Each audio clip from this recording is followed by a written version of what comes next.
Good afternoon, everyone. Thank you for joining us today on this beautiful Sunday afternoon. Today, we commemorate the 46 years of the Vietnamese American community in the United States of America. My name is Duong. I am one of the Vietnamese American community organizers of this event, and I'm helping to introduce the speakers of the event today. Even though we have this event as a virtual event, let us start by recognizing the national anthem of the United States and the national anthem of the Republic of Vietnam.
And now let us observe a brief moment of silence to honor all the fallen heroes and victims of the Vietnam War, all Vietnamese refugees who have lost their life in the journey to freedom, all freedom fighters, and all victims of communism.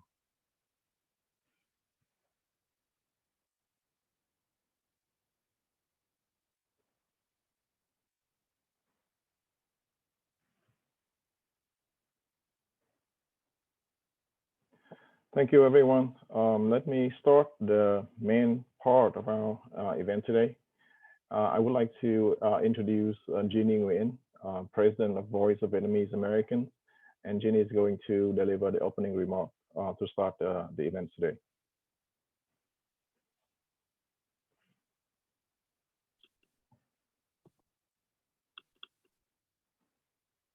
Honored guests, our fellow Vietnamese Americans. Today, Vietnamese Americans nationwide commemorate the 46th anniversary of our journey to freedom, fleeing communism in Vietnam since 1975. The 111th US Congress designated May the 2nd Vietnamese Refugees Day to recognize the Vietnamese refugees who risked their lives for freedom after April 30th, 1975, when Vietnam was invaded by communism. Vietnamese Americans have made significant contributions to the rich culture and economic prosperity of the United States. Vietnamese Americans have distinguished themselves in the fields of literature, the arts, science, and athletics, including actors and actresses, physicists, astronauts, and Olympic athletes. As Vietnamese Americans, we would like to express our sincere gratitude to all who have helped us throughout this difficult journey.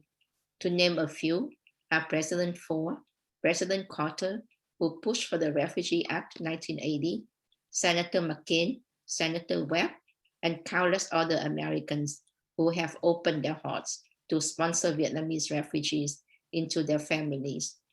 We also mourn the recent passing of former Vice President Walter Mondale. We are forever grateful to his leadership in rescuing the Vietnamese boat people who were drowning in the open seas. May his legacy continue to guide our hearts in raising the torch of freedom for all humans in despair, fleeing tyranny for a more democratic society. Most recently, many senators, led by Senators Hirono and Harris, and representatives led by Congressman Lowenthal, have raised voices against the deportation of Vietnamese refugees back to Vietnam, a hostile country from which they fled. As Vietnamese Americans are very concerned about deteriorating human rights in Vietnam, the unjust imprisonment of journalists and political dissidents, and the increasing aggressiveness of Chinese Communist Party in its attempts to control the Southeast Asia Sea and the Indo-Pacific region. We share the existential threat of climate change in the US, as well as in the lower Mekong River basin.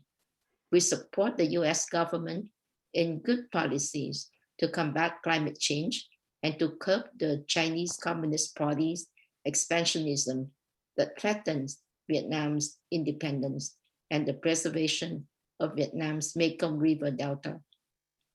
Now, as Americans, we commit to pay forward, to honor, defend, and protect the American values, to fight for freedom and democracy.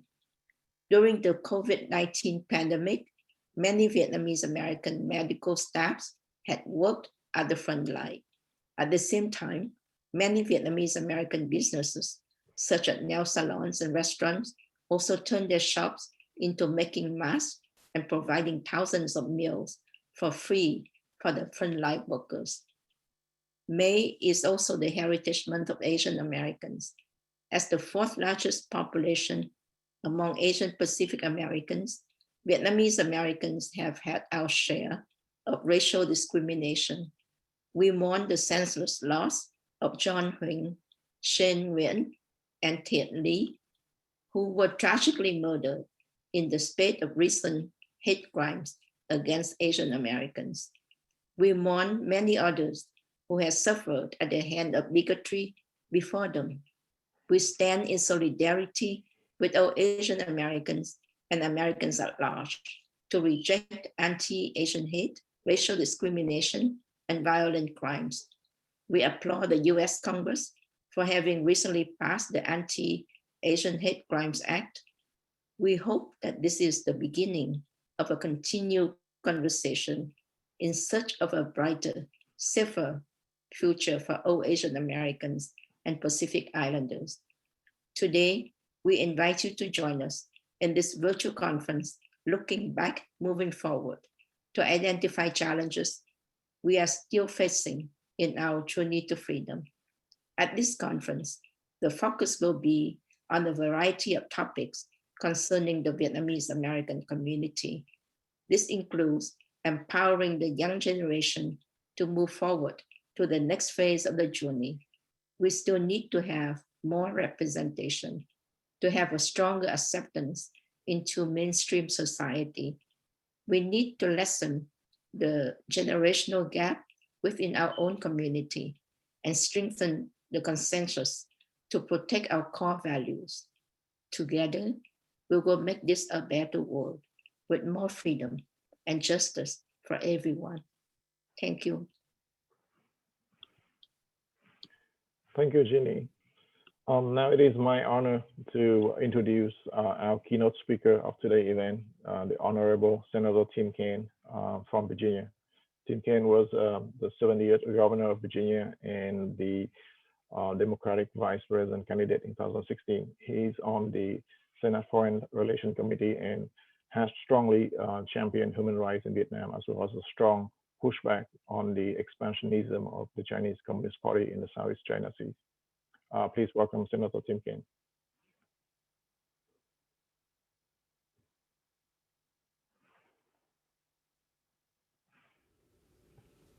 Hey everybody, Senator Tim Kaine here. Thanks for inviting me to speak with you all. I am really honored by the opportunity to celebrate Virginia's Vietnamese American community and to just reflect on and applaud your journey in strengthening our great Commonwealth and our great country. 46 years ago, hundreds of thousands of Vietnamese refugees came to the United States after the fall of Saigon in 1975.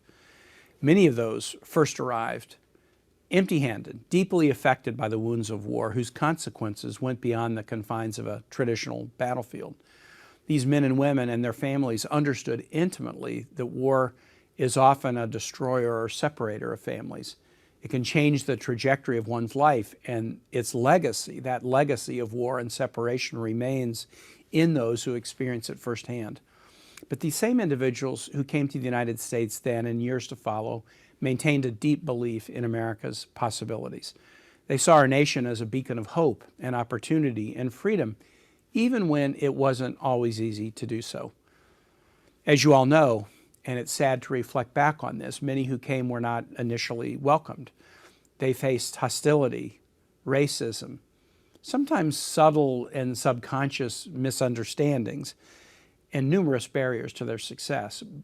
But despite all that, as with immigrant communities before, our Vietnamese American refugee families persevered with an amazing and quintessential American attitude that it shouldn't matter where you come from, but instead it matters where you want to go.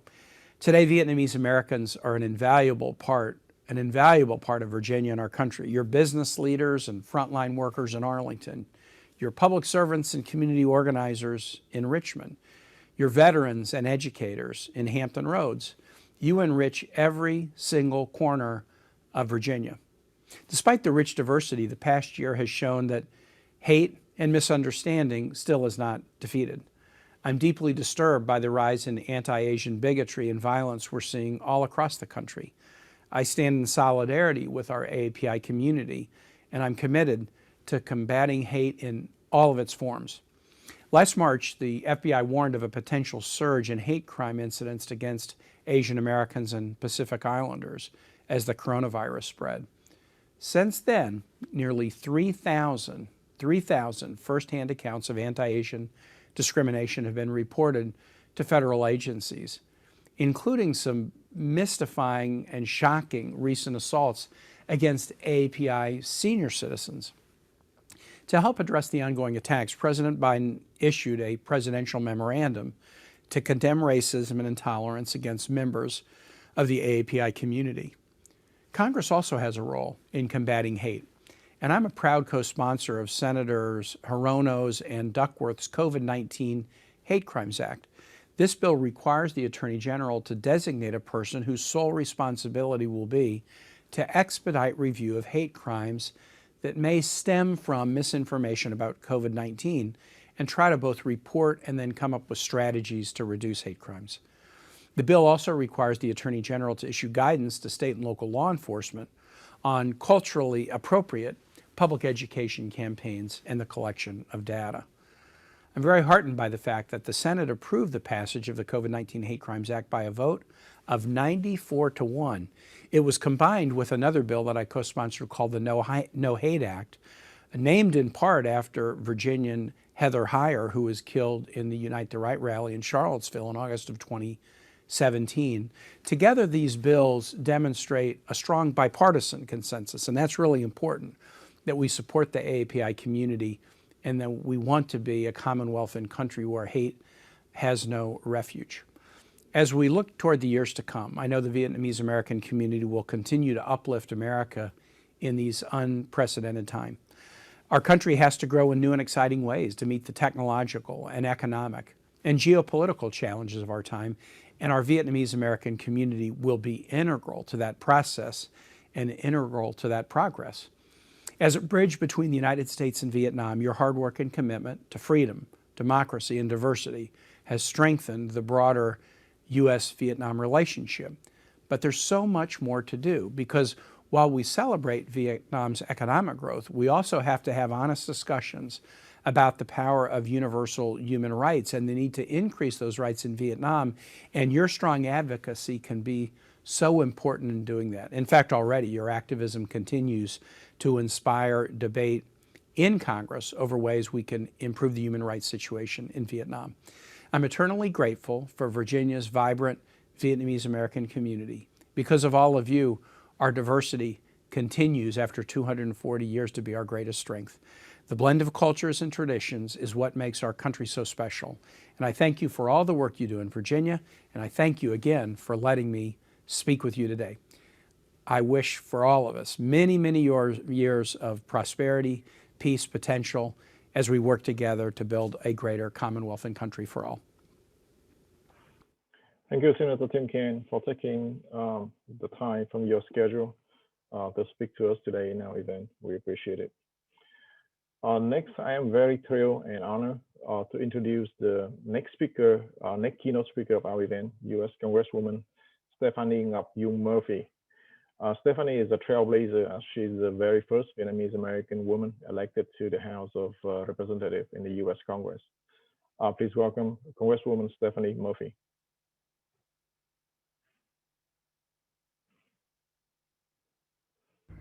Hi everyone, I'm Congresswoman Stephanie Murphy and I represent Florida's 7th District in Orlando. I'm excited to be a part of this event and thankful that so many of you are tuned in to honor and celebrate Vietnamese refugees.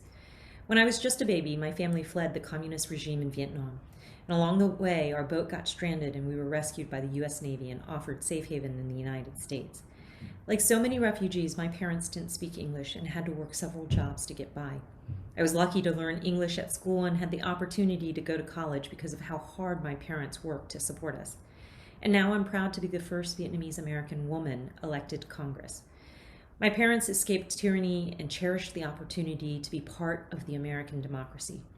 But for so many families like mine, our experience has not been without its challenges. Over the last year, discrimination and attacks against the AAPI community have grown tremendously, ranging from hateful rhetoric to violent assaults. It makes me sad to see the progress our community has made over the past few decades be eroded because of hatred and politics. We must do better. Elected leaders, including some of my colleagues, need to stop using dangerous rhetoric that is putting a target on the back of Asian Americans. This language has fueled an increase of threats and attacks against those of Asian descent, and many Asian Americans continue to live in fear because of it. Recently, the Senate took bipartisan action to prevent and prosecute crimes against the Asian community. I look forward to voting for this bill in the House and sending it to the President's desk. This is a good first step. We must continue to reject hatred and hold our leaders accountable for their action and their language. I look forward to continue using my platform as an immigrant, refugee, and a Vietnamese American woman in politics to uplift voices in the AAPI community. Thank you. Thank you, Congresswoman Stephanie Murphy, for being a trailblazer and such an inspiration for all of us. We hope that the younger Vietnamese American will follow your footsteps and follow your devotion in public service. Thank you. Now it is my pleasure to introduce our next generation leader, Nguyen. Nguyen was born in Vietnam and grew up in the United States. She graduated from the University of California in May 2020 with a bachelor degree in international relations and global business. Nguyen currently works as a risk consultant for the Fortune 500 firm. During the summer of 2020, Nguyen founded a group called Người Thông Dịch, or the interpreter, alongside USC fellow J.D. Chen. Growing up, Nguyen has always felt like the connection with the Vietnamese language has impeded her from thriving in the American society. However, this perceived weakness and has become a unique strength and allowing her to be the ambassador of sort, a bridge across the Vietnamese speaking older generation and the younger, the more Americanized generation, the first generation of Vietnamese American. Cookie is very passionate about politics and hopes to empower Vietnamese Americans, young Vietnamese American everywhere to participate in the political process of our country. Cookie, welcome. Thank you so much, Anton, for the warm introduction. I'm so honored to be here today to represent the first generation of Vietnamese Americans at this prestigious conference. To begin with, I'd like to share with you a video clip made by my friend, Kaine, who is unable to be here today, unfortunately. The clip is a moving call to action and unity against anti-Asian violence, which has been fast growing across the United States. Here's what Kaine wrote when she made this clip. And I'd like to read in Vietnamese her words. Tôi sinh ra và lớn lên ở Sài Gòn. Do đó, có thể nói tôi là thế hệ trưởng thành sau biến cố 30 tháng 4 năm 1975. Tôi may mắn hơn triệu triệu người dân Việt trong giai đoạn bỏ xứ ra đi, đánh đổi sinh mạng để đến bến bờ tự do. Tôi may mắn được có cơ hội tìm hiểu, ghi nhận nhiều ký ức vượt biển của những thuyền nhân sống sót trong cuộc chạy trốn vĩ đại của dân tộc Việt Nam. Từ đó, tôi cũng được chia sẻ những thành công nơi xứ người của họ và thế hệ sau. Mỗi câu chuyện là một kỷ niệm buồn. Mỗi kỷ niệm buồn là một nền tảng cho niềm tự hào của người Việt Nam vì họ đã và đang thành công, đóng góp lương tri và trí thức trên đất Mỹ. Nhưng bên cạnh những thành công rực rỡ đó là một nỗi đau âm ỉ khác mà bất cứ chúng ta, bất cứ người gốc Á nào cũng có thể trở thành nạn nhân. And please run the clip.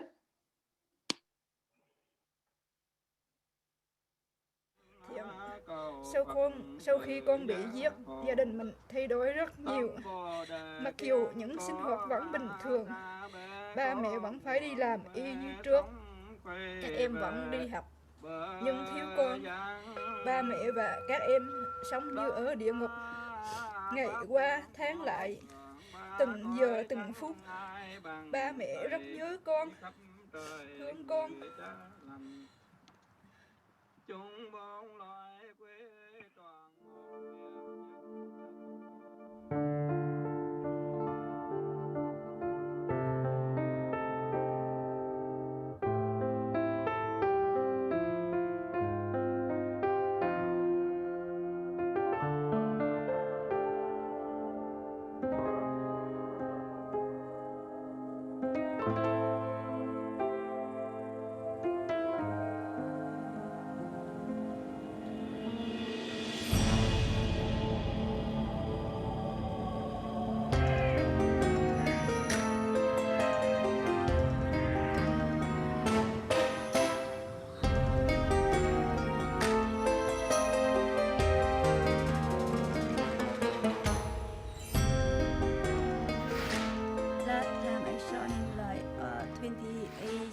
January at 7 o'clock in the morning when we went out of house, and he was asleep, but he woke up and he followed us to ask us what we need him to do today. And I said I need him to open the store only and to stay around there about 1 hour, and you can go where you want and come back home. And then we came back home about 2 o'clock. I was happy. I saw his car parked on the street before, in front of the house. One regret that I feel strongly about is not telling you that I loved you. I know our family wasn't as close as you or I would like it to be, but I want you to know that in my heart, I've always loved you.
those words did come out of the former president's mouth, you know, and people that do follow him obviously got that from him. So, you know, it did start, you know, up top from the leadership, and it kind of trickled down to everybody else, you know. So I didn't think it was appropriate for him to make those comments and name it what he did name it, but, you know, at the end of the day, I don't write his messages, I don't write his interviews, so, you know, that's his feeling on it, that's his take on it. I don't agree with it, you know, and I do believe it did cause problems. And, you know, this is kind of the reason where we are right now. Oh, absolutely. I've been saying that it's going to escalate to a point, you know, and I've been saying this, you know, it's not a surprise that it has escalated to this point, you know. This is why we need to have more awareness on these situations. I don't know if there's going to be any copycat type attacks, and that's my concern right now.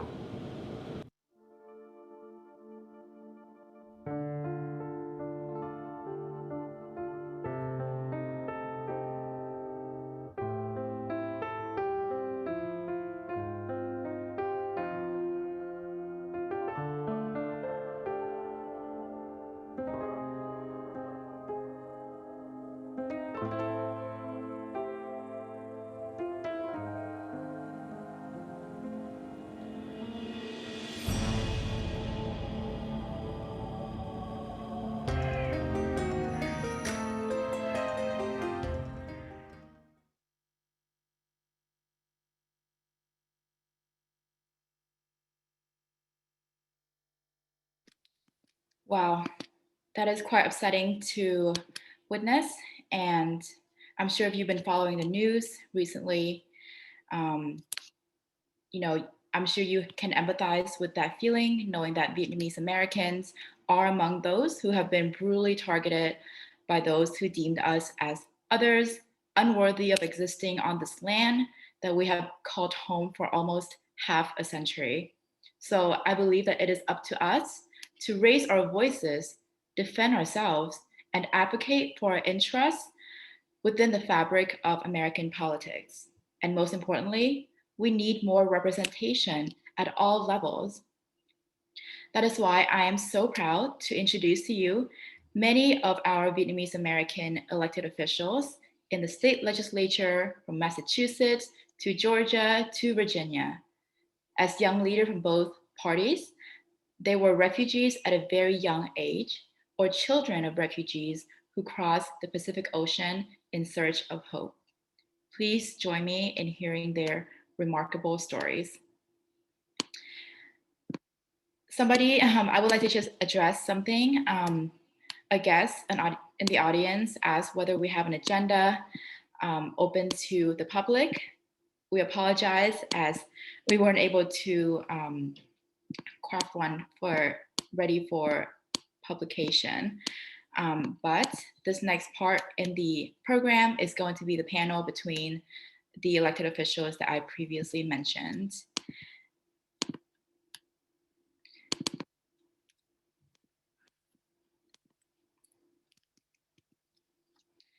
All right, so on this panel, we have former Massachusetts Senator Dean Tran, incumbent Massachusetts Representative Nguyen, Georgia Representative Nguyen, and Virginia State Delegate Kathy Tram.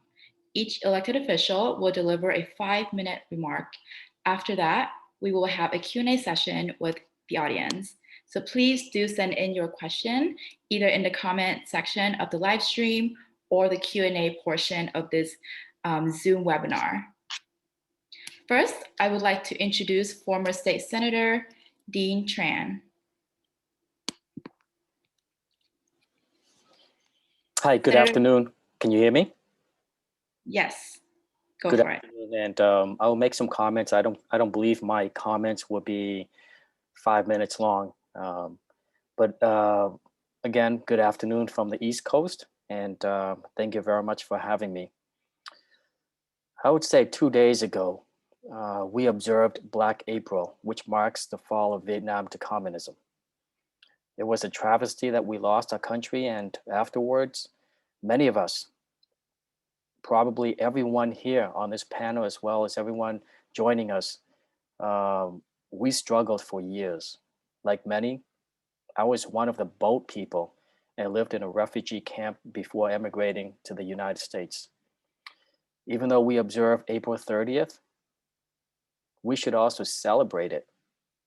It was a day that gave us the freedom, the liberty, the justice, and equality that we all have and enjoy in this greatest country in the world that we now call home. But today, we find ourselves in a renewed fight to keep freedom, liberty, justice, and equality, because our government continues to adopt policies that mirror those of communism and creating an environment that is oppressive to the Asian communities. Many of these policies put other races and ethnicities before us, ignoring our existence, and are discriminatory toward Asians in the workplace and schools.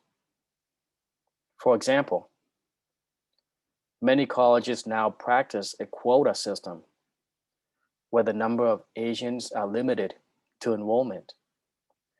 These policies are most detrimental to the Vietnamese community. So Black April reminds us why we fled from communism, and that is to seek opportunities for a better life and to have a brighter future for our children. So while we continue to observe and celebrate the country that we left, we must not forget that the United States of America is our country now. And we must stand up and fight for the freedom, liberty, justice, and equality that this country has to offer, and not allow us to be treated as second citizen. So again, thank you very much for having me. Thank you for the remarks, Senator Dean Tran. And up next, we have the presence of Representative Nguyen. Nguyen is currently the state representative for the 18th Essex District. She's a first-generation Vietnamese American immigrant and was the first person in her family to have graduated from college and law school. She earned a bachelor's degree from Tufts University and a JD from Northeastern University School of Law. Please join me, Tram Nguyen. You have the floor. Thank you so much, Cookie, for the introduction. Good afternoon, everyone. Xin kính chào quý vị. Thank you so much to Voice for Vietnamese Americans for planning this virtual event and for inviting me to participate in this panel. I truly appreciate this opportunity for all of us to reflect on the journey to freedom and what it means for Vietnamese Americans 46 years after the fall of Saigon, when so many had to leave behind everything and risk everything to find freedom elsewhere across the globe. I came to the United States in 1992 when I was just 5 years old with my family as political refugees, as I'm sure many of you can relate. My father served in Quân lực Việt Nam Cộng hòa as a sĩ quan cảnh sát, fighting for democracy, liberty, and freedom.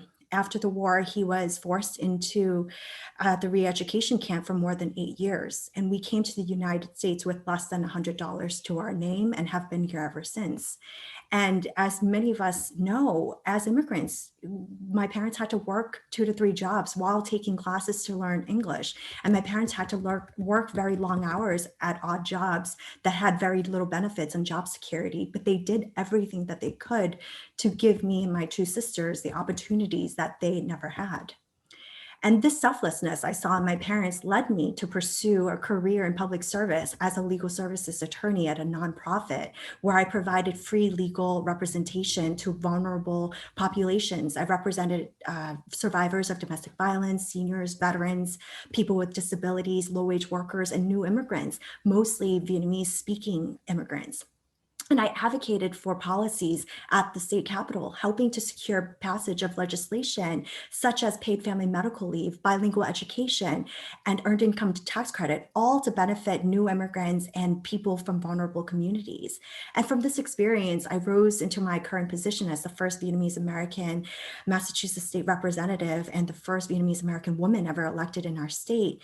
And I continue to fight this day for issues relating to gender, racial, economic, environmental justice, public education, language access, healthcare, and so much more.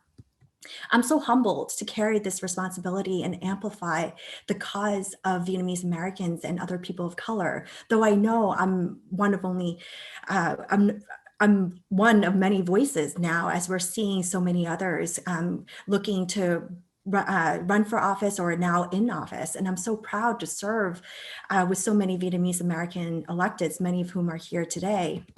We all know civic engagement is more important than ever in our community. This past year, indeed, has been so difficult for so many, including Vietnamese Americans, with our businesses, jobs, housing, family ties, and friendships tested by this pandemic. But additionally, as we saw in the video, like so many other Asian American groups, we've been impacted by the increase in anti-Asian harassment, violence, and pain that have resulted from racist, ignorant rhetoric and misinformation that have been circulated to scapegoat and blame people of Asian descent. But despite all of this, 2020 was a year of amazing organizational efforts from our community. My gratitude goes out to countless Vietnamese American volunteers, poll workers, campaign staff, voters who helped and influenced others to register to vote, and people like Cookie and the Interpreter and other organizations that serve to bring information to the Vietnamese community so that we know how to rise up and create opportunities from challenges and crises. And so this year, the year of the ox, calls for resiliency, strength, and confidence. I encourage you all to continue educating your friends and family, get them excited about policy and help them get involved in public service that has had an impact on each of our everyday lives. Let's resolve to be more active than ever in raising awareness for the needs of our community members in this country. And I encourage you all to foster an environment where family members, peers, coworkers, and friends feel empowered to share their intergenerational perspectives and make sure that those perspectives are heard. Whether you're a grandparent, mother, father, aunt, uncle, or young adult or teen, your voice and perspectives matter. And I hope that we will all be able to come together to have these very difficult conversations so that our community can come back together and be in solidarity with one another. And you can continue your advocacy and civic engagement by supporting policies that address hate and violence against our community, as well as policies that would uplift our community. For instance, I've filed a hate crimes bill to increase accountability. As you all know, hate crimes are not just against the individual. They are committed to create fear and make whole communities feel unsafe. These crimes are against all of us, and we need to hold perpetrators accountable to tell the community that we see them, that they are valued, and that we won't tolerate such hate and violence any longer, that we won't be invisible any longer. And I hope that you will continue to fight for these policies, whether at the state level or at the federal level. Though I do want to note that hate crimes are only one of many solutions. We need a multifaceted approach to deal with racism, hate, and be able to support communities like ours in more substantive ways. We need to work on issues of racial, social, economic, and gender justice, including fighting for equity in the areas of access to housing, transportation, healthcare, and other basic necessities. We also need to work on issues of language access to make sure that people in our community not only receive helpful information and resources, but that they can understand what's presented to them. Furthermore, we need to collect better data, especially disaggregated data that shows the full picture, that although many Vietnamese Americans are successful, there are still many of us, particularly our seniors and our newer immigrants, who need additional resources. And that depending on how and when you immigrated to the US, Asian Americans are not a monolith. Furthermore, we need to have better education for K-12 students to learn diverse and inclusive curriculum that's intentional that's intentionally designed to avoid perpetuating gender, cultural, ethnic, or racial stereotypes and build racially and culturally responsive knowledge and combat racial and cultural bias. Lastly, we need to invest in community-based organizations to provide assistance and resources to vulnerable people, especially our seniors and our new immigrants and low-wage workers that we know still exist in our community. So I ran for office because I wanted to be an example for other women and people of color who had assumed that their voice don't matter. I wanted to run for office so that younger generations can see people like me striving to improve the world, and because I hope that they will do things that they're passionate about and take that leap of faith like me and so many others have done. So if you're interested in politics, get involved. If you want to run for office, reach out. I want to help you. I want to work with you to build a pipeline to get more Vietnamese Americans into leadership roles, not only in politics, but everywhere. You can help by supporting all of us in office. Help us get elected and help us move up into higher office. Volunteer, donate, follow us on social media, and amplify our messages. Now more than ever, we need to come together and influence this country, carving out our stake in the American dream. So thank you so much for joining us today at this virtual event. I feel amazing power in this room, and I feel inspired to do more. I am so excited for what the future has to hold, and I'm so proud to be Vietnamese Americans and be working with you all. Thank you. Wow, such powerful words. Thank you so much, Representative Nguyen. When you mentioned that you want to come into politics to empower generations of Vietnamese Americans behind you, I can assure you that we are looking at you, we're looking up to you, and we are feeling so empowered. Up next, I would like to introduce to you Representative Georgia State Representative Nguyen, who recently came into her office just last year. Nguyen is an American nonprofit executive and politician. She has been serving the 89th District of the Georgia House of Representatives since December 15, 2017. As a member of the Democratic Party, she was elected during a special election in December 2017 to fill the seat vacated following Stacey Abrams' resignation in August 2017 to focus on her run for governor. Nguyen is the first Vietnamese American elected to the Georgia House of Representatives. Representative Nguyen, you have the floor. Thank you so much. Cookie, it's nice to meet you in person. I have a little sister named Cookie. So I always get excited to see your name. Thank you everyone for having me on today. So I was the first Vietnamese American elected to the Georgia General Assembly out of our 200-year history. And when I first got elected in 2017, you know, I was someone that people were not used to seeing in politics. And I think for me personally, I never envisioned that I would have any kind of political career. I grew up in Augusta, Georgia. My family came here in 1979.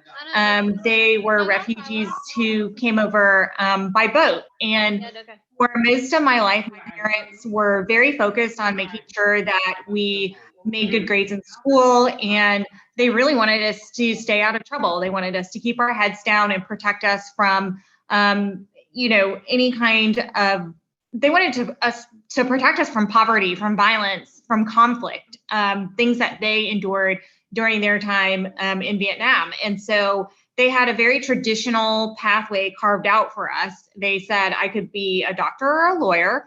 And then at the very worst, they said I could be an engineer or a pharmacist.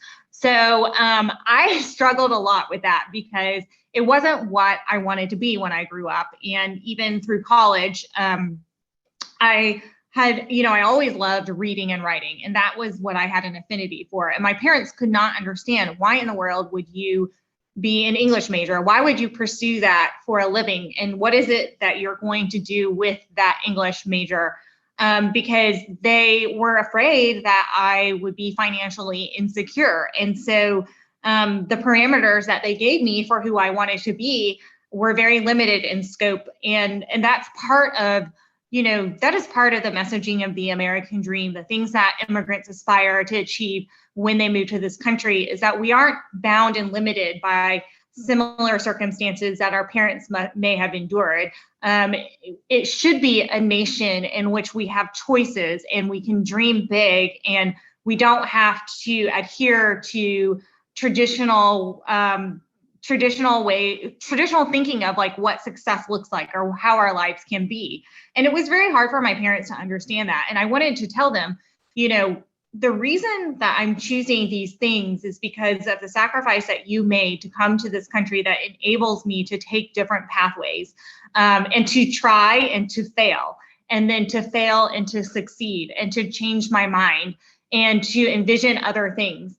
And I think a lot of children of immigrants struggle with that because we really want to respect and acknowledge the sacrifices that our parents made for us. And we really want to show that and demonstrate that through, you know, graduating from high school, making good grades, and developing a really good career.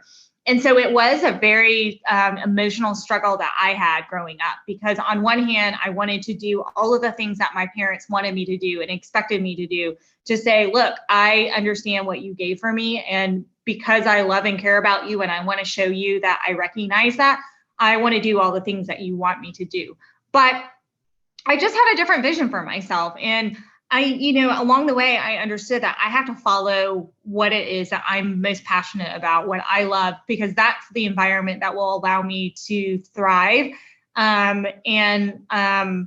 I ended up starting a nonprofit, working in public schools for 10 years in Atlanta and DeKalb. And it was also hard because starting an organization on your own requires risk. And my parents did not want me to take those financial risks. And they couldn't quite understand why I wanted to work in public schools. But one of the reasons I did want to work in public schools is that we know that education is so instrumental. And when you attend a school that is underserved, then your chances decrease dramatically. And part of the role that schools have taken in our country is not just educating children, but also providing a lot of areas of supports for families that need it. For me, working in the classrooms with students, they reminded me so much of myself in terms of not quite understanding what we were good at, what we wanted to do, and what our place was in our society. I worked with a lot of kids who were children of immigrants, a lot of undocumented kids, and just saw how those systems really impact children's ability to be successful. One of the schools that I worked in had a graduation rate of 42% when I first entered. And when I left, that graduation rate had increased to over 70%.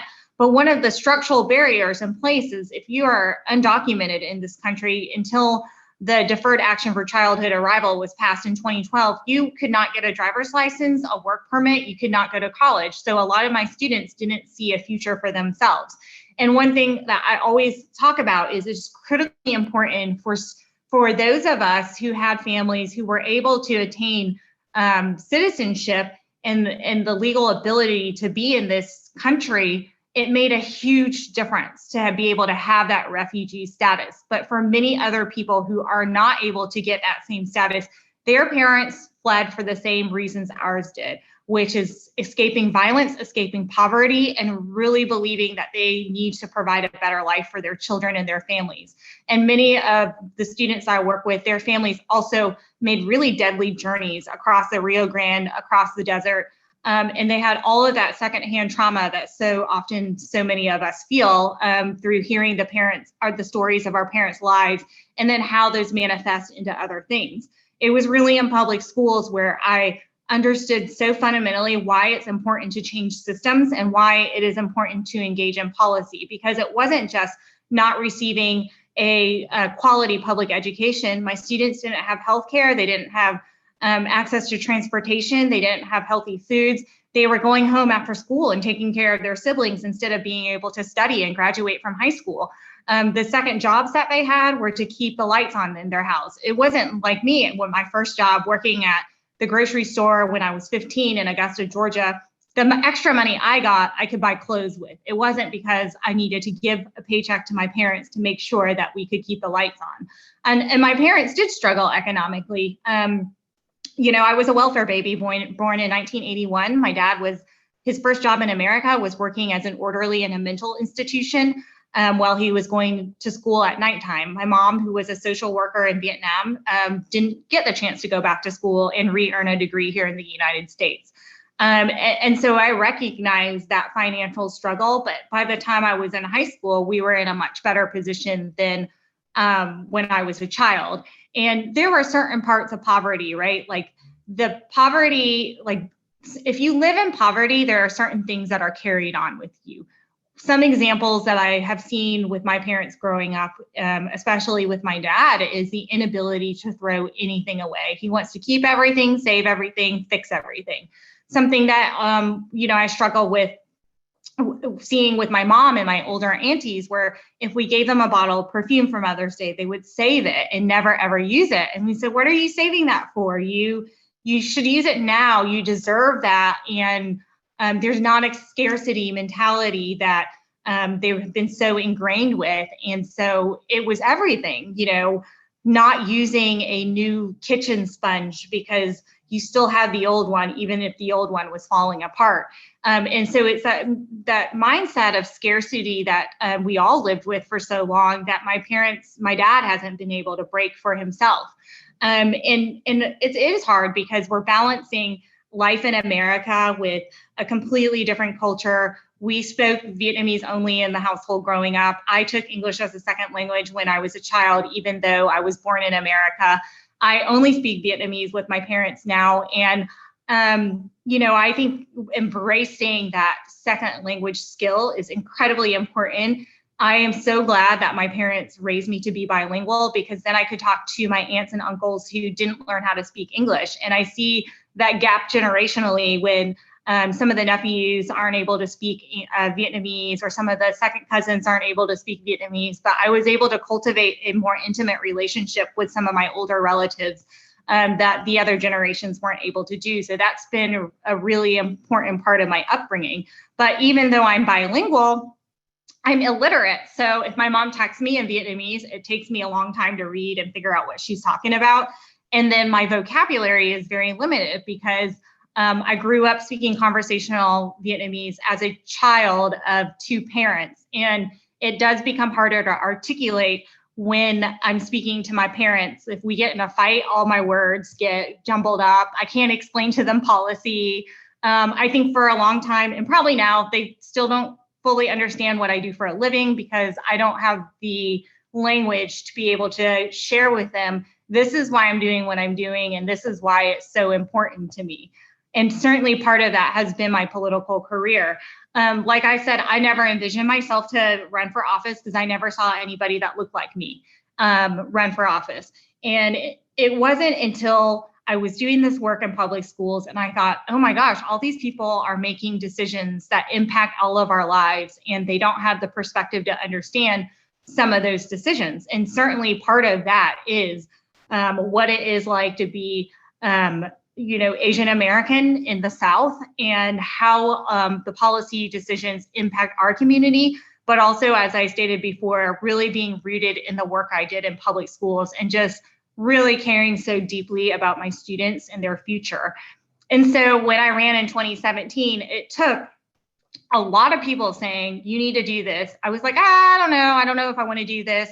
And we have our challenges too, because as a community, Asian Americans, up until recently in Georgia and across the country, we weren't voting in large numbers. And political giving is different because we didn't learn to politically give, and we're still learning why it's important to politically give. So we didn't have the same structures in place that make it easier for people to be able to be successful in politics. And I think that there's some fear related to it. The proximity for us in government, there's a lot of hesitation around that and mistrust, which is very understandable given some of the things that our families endured. And so when I finally decided to run, I represent a district that is majority Black and the rest of the constituency is white. It's probably like a 60-40 split, and very few Asian people in my district. My two sisters live there. I got their votes. But people said to me, who's going to vote for you? You don't have a base in your district. And I said, well, the people who care about the same values as I do, they're going to be the ones who vote for me.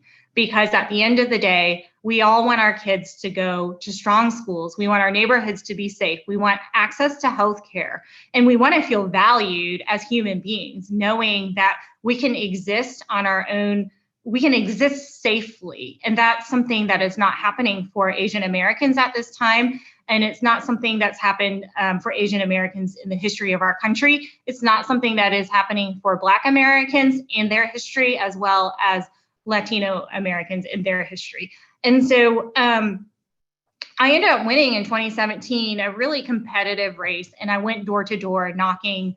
My team knocked 37,500 doors. I walked every single part of my district. I knocked doors every single day, met people where they were at their houses, and had real conversations with them. And I think that is what politics is about. It is about meeting people where they're at, having real life conversations with them. What is it that you care about? And having a tangible human being that they can connect to and relate to, standing on their doorstep and saying, here, I'm running for these reasons, and I'm going to be here for you if I win. It's just been an incredibly hard couple of years. I'm a Democrat serving in a Republican-led legislature that does see a lot of anti-immigrant legislation being introduced. And a lot of the times it's been playing defense and proactively fighting back against pieces of legislation, and not being able to move forward things that I think would be a benefit, not just to the AAPI community, but to Georgia as a whole. And then obviously last year, we had a very contentious presidential election, a really contentious 2 U.S. Senate runoff seats here in the state of Georgia. And I found myself in committee battling, pushing back on and battling against people who were presenting misinformation and lies to our committee hearing. And one of the things that happened after that, because I did a lot of legwork around this, looking through a list of people who were alleged to have committed a felony by voting twice or not living in the state, even driving to my constituents' houses and making phone calls and verifying all this information that I presented to the committee in place. And as a result of that, I received death threats following that committee hearing. And we exist in a political time where if you stand up and you tell the truth or you push back on something, the consequences of that are greater than they ever have been in the past. And when it pertains to our elections and our democracy, there's nothing more important that we can do than to protect the right to vote and to protect the right to have a free and fair democracy in this country. And when we take steps back, it is very, very dangerous for everybody living in this country. And I think one of the things that has been really hard was January 6th, seeing the South Vietnamese flag flying at our nation's capital and having to really think about what that means for us and how we, how we move forward as a community and why that was happening. And when I was sworn in for my next term in 2021, I wore an owl tie to my swearing in ceremony because I wanted to be like, I'm a Vietnamese American in this country, and I care about defending our democracy, and I am showing my allegiance as an American by doing so. And we had a very hard legislative session with all these voting bills that were on the table, but also the mass shooting that happened in Atlanta. And, I was fully aware that we had seen a rise in anti-AAPI hate crimes across the country. I have been reading about the things that were happening to people since the COVID-19 virus was labeled the China virus. I think all of us know that when rhetoric like that is used, it targets all of us, because when people look at us, they see us as being Asian. There's no way to distinguish if you're Vietnamese, if you're Chinese, if you're Japanese. We are all, we're a very diverse, multicultural AAPI group, but there's just no way for us to be able to distinguish each other. And quite frankly, it's not something that I would want anyway. I would not want us to try and single out anybody.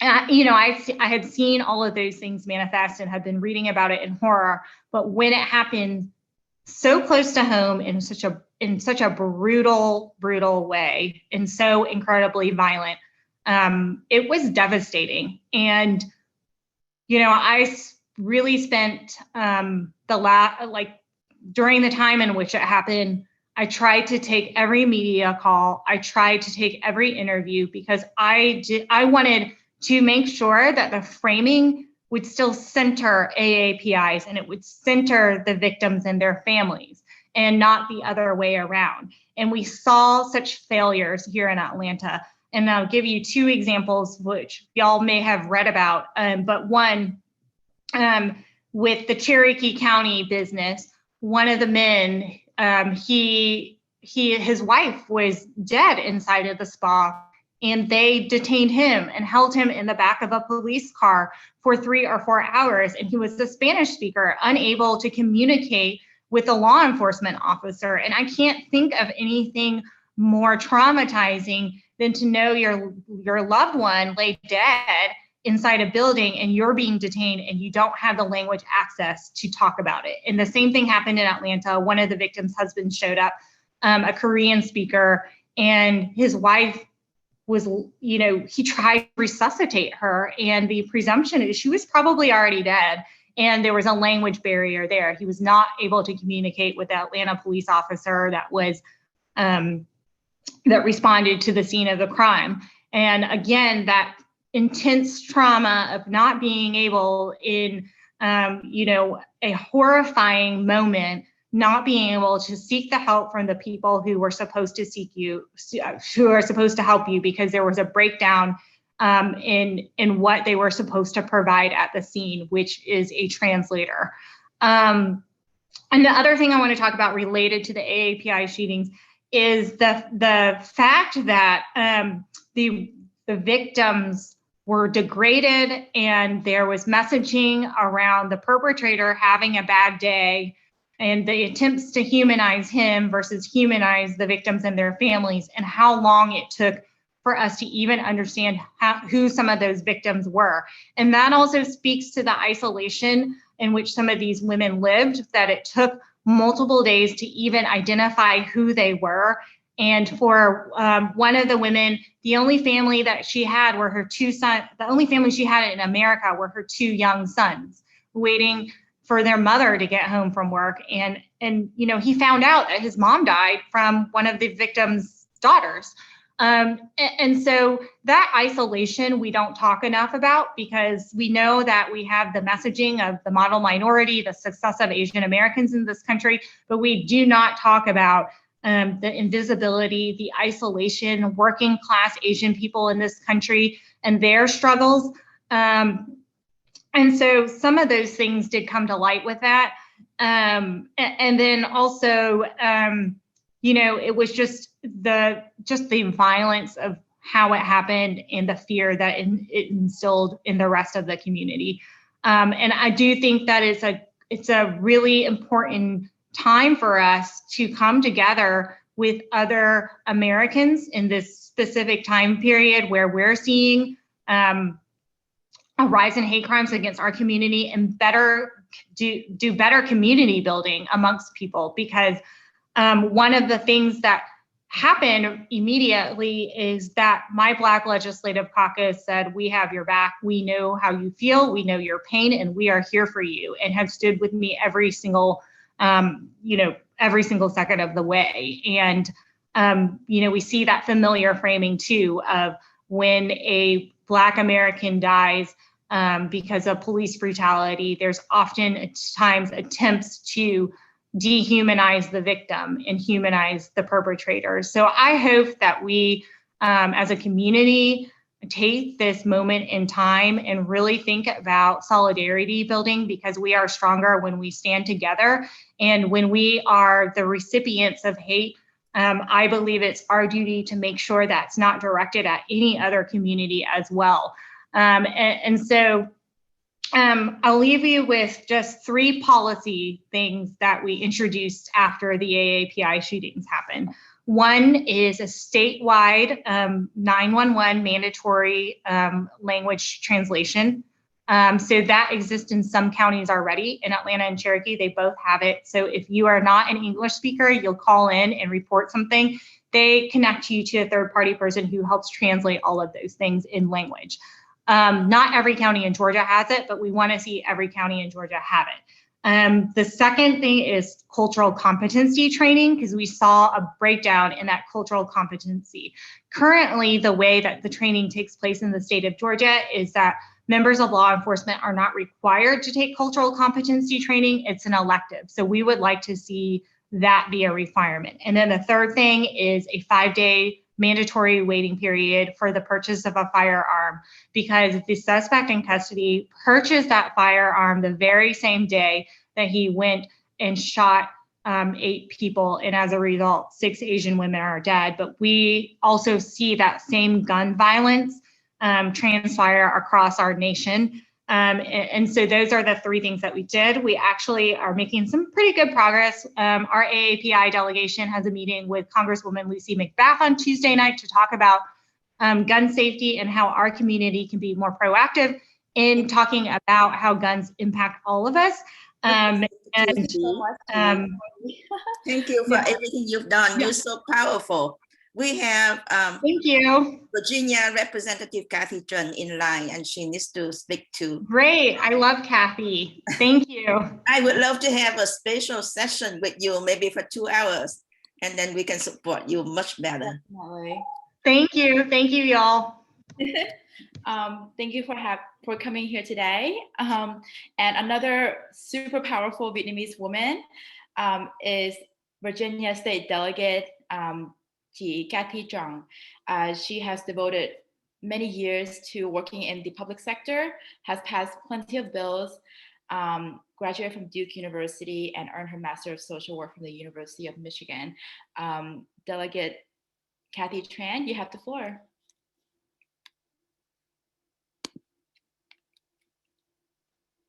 Hello, how are you? I am sorry, I just finished an event with my first in-person event in over a year with some constituents, and so I'm heading back home, but I'm so glad to be joining you today. I am Kathy Tran, and I represent the 42nd District in the Virginia House of Delegates, located in Fairfax County, southeast southern Fairfax County in Northern Virginia. So if you live in Northern Virginia or are familiar with our geography, I think there are actually a very significant community of Vietnamese Americans who live in and around my area here in Northern Virginia.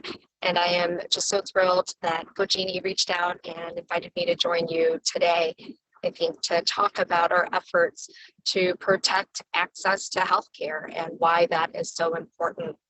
I think the pandemic has just brought to light even more some of the inequities in our healthcare system, where people are choosing every day between going to see a doctor, buying medication that they need, and going to work, right? And or sometimes, in many instances, not accessing the healthcare that in the medical treatments that's critical to save their lives because it's so expensive. What we've done in Virginia has been really just made so much progress on this issue. In 2018, we expanded Medicaid to, and at that time we thought about 400,000 Virginians were going to be able to be eligible with Medicaid expansion. But because of COVID, we've had more than 530,000 people get healthcare coverage because of Medicaid expansion.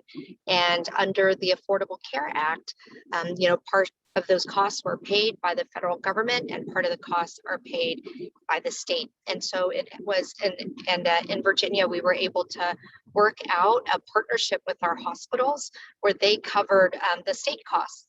So it's been a win-win situation, and we've seen how life-changing that has been, and it's been an important healthcare policy for Vietnamese Americans here in Virginia to be able to access care. And so that has been an incredible aspects of making sure that everybody is covered. We've also begun programs to make sure that we expand access to reproductive health care. I think what's really important for women and for Vietnamese American and Asian American Pacific Islander women is the ability for us to make our own healthcare decisions when it comes to our bodies. These are private decisions that are made with input from our doctors, but ultimately should reside with us. And politicians and in making decisions. And so here we to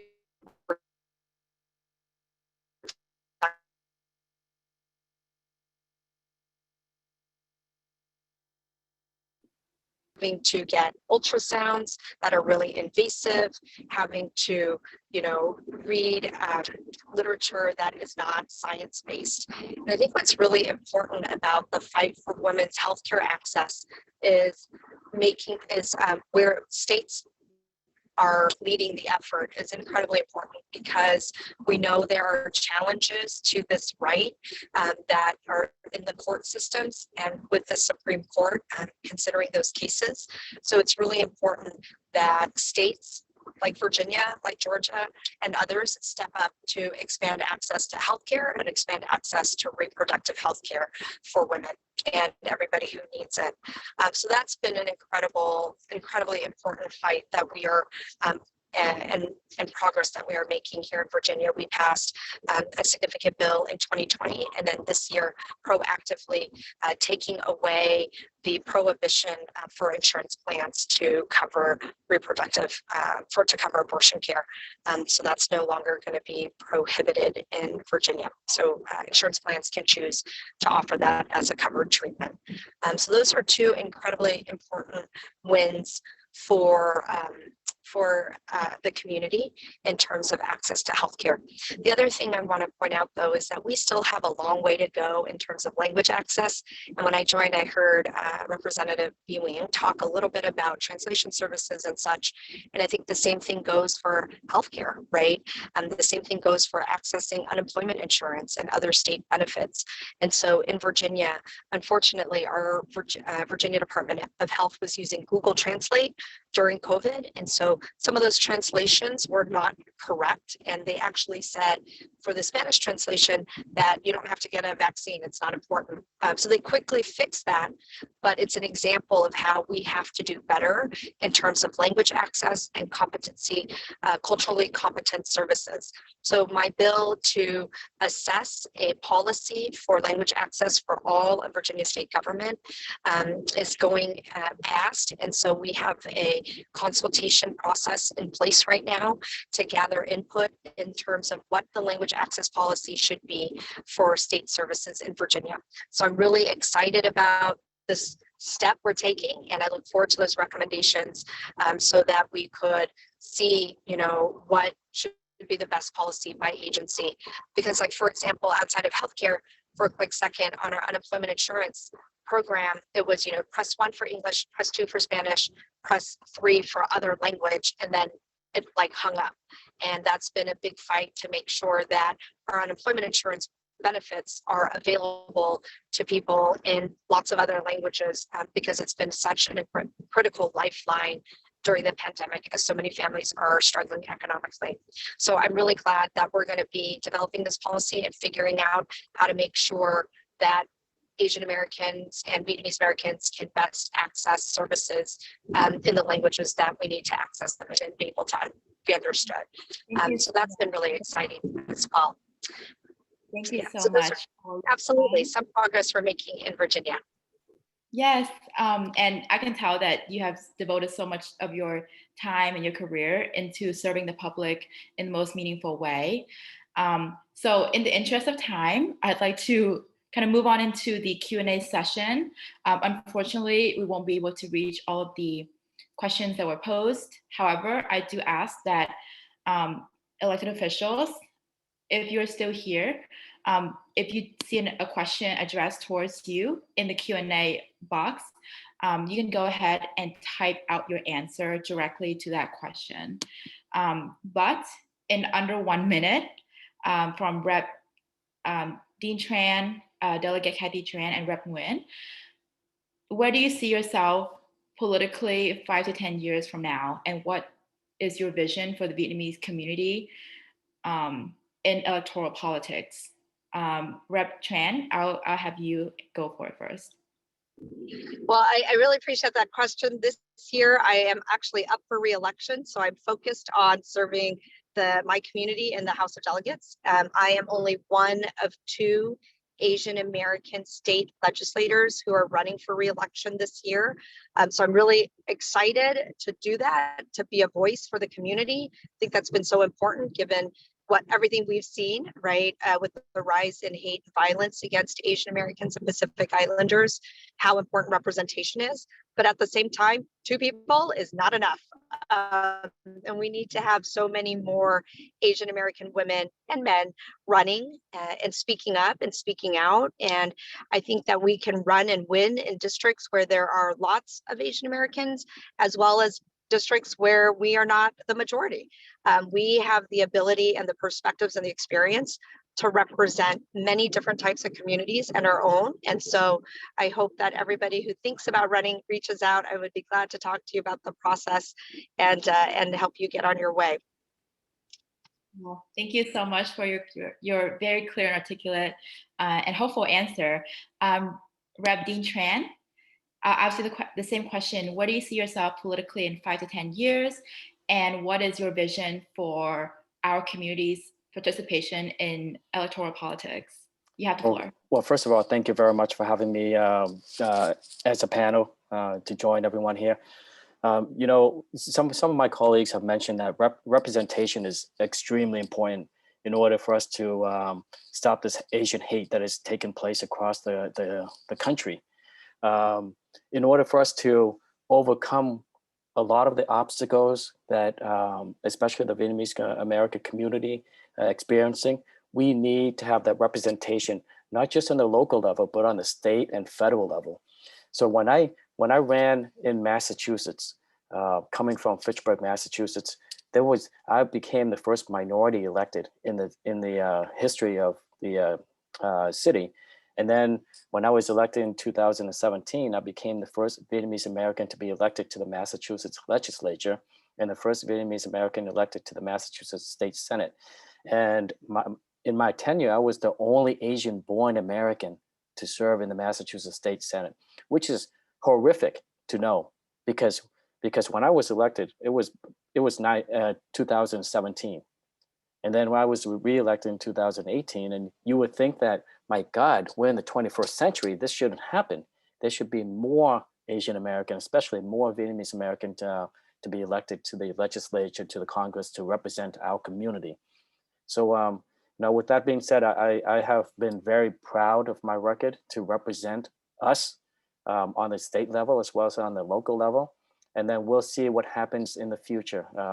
We all know that there's going to be a pretty big election coming up in 2022, and I'm hoping not just myself, but to see more Vietnamese American step forward, represent us, get elected on the local, state, and federal level, because that's the only way we can make our voice heard. Thank you so much for this very insightful answer. And I really, truly hope that we have a lot more last name Nguyen, Trans, and Yungs on the ballots. And up next, let us move on to the next portion of our programming, the youth panel composed of young and, not to toot my own horn, but promising leaders of the next generations of Vietnamese Americans. And this panel will be moderated by Cô Nguyen. Cô, you have the floor. Thank you, Cookie, for moderating a very interesting panel. Thank you, all elected officials. You gave us a lot of powerful hope and faith, and we wish that you would keep moving on forward and in the higher and blaze your path. I'm very happy today to have the youth panel following the elected officials. In this panel, we will have Nguyen, who participated early on in the founding of the Mid-Atlantic Union of Vietnamese Students Association, or MAUVSA. And he was the president of MAUVSA from 2008 to 2010. Next, we have Crysta, who is the current chair of MAUVSA Alumni. And she also served as the former president of MAUVSA in 2016 and 2017. And last but not least, we have Cookie Duong, who just told us that she's the rising leader. And she expected to have the name Duong in the elected officials, right, Cookie? So each panelist will have their remarks for maybe 4 minutes. Then we'll have a Q&A session. Please send in your questions to the Q&A. Long, you have the floor now. Hi, thank you. My name is Nguyen. I have a background in psychology and accounting, and I currently work for Marriott Hotels in events and meetings. Today, I want to speak about the ongoing generation gap among Vietnamese Americans. On one side, there is the younger generation that was either born here or immigrated young and raised here. And on the other side is the earlier generations, our parents and grandparents. I don't want to say older or elder generations because that'd be disrespectful. So I'll just say earlier. This generation gap shows itself in many ways, but one way that I've experienced is the disconnect between Vietnamese student associations, VSAs, and community organizations.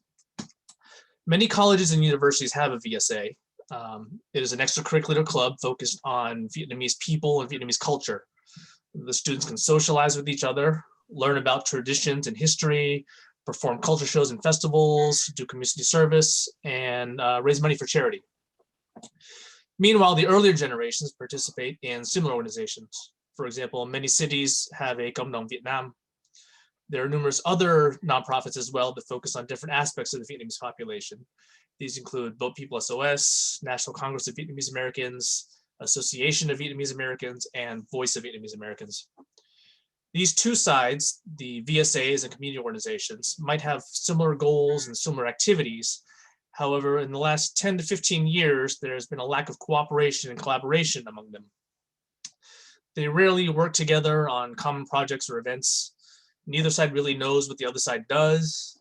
Community organizations don't know how to appeal to VSAs and attract them to their programs. Meanwhile, VSAs don't know how to ask for help or who to ask for help in ways that will produce positive responses. I'll try to give some specific examples from my time with MAUVSA, the Mid-Atlantic Union of Vietnamese Student Associations. This started as an alliance of 7 schools across DC, Maryland, and Virginia. They joined together in response to previous regional organizations such as UVSA Southern California, UVSA Northern California, and IVSA New England. From the start, MAUVSA was planned and organized entirely by students with no input or involvement from the local community. In fall 2006, the student leaders from the original schools reached out to each other and arranged an in-person meeting in Richmond, Virginia. For the rest of the academic year, they continued having formal meetings to draft a constitution, and as well as informally meeting at each other's events and shows. In summer 2007, MAUVSA ratified the constitution and elected the first executive board.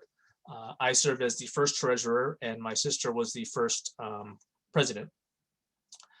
Through the rest of 2007 and 2008, MAUVSA continued to be run by students and recent graduates.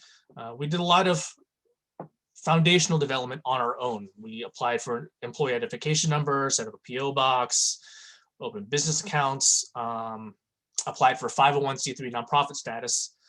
All of this was self-taught. We did a lot of research on websites such as irs.gov and foundationcenter.org.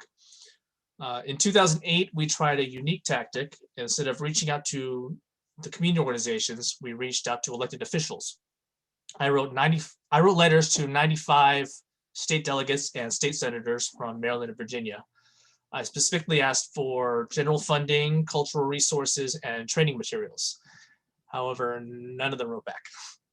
I then emailed 12 regional and national nonprofits. Some were focused on Vietnamese Americans and some were focused on the wider Asian American population, and only 2 wrote back. In spring 2008, MAUVSA hosted a charity ball.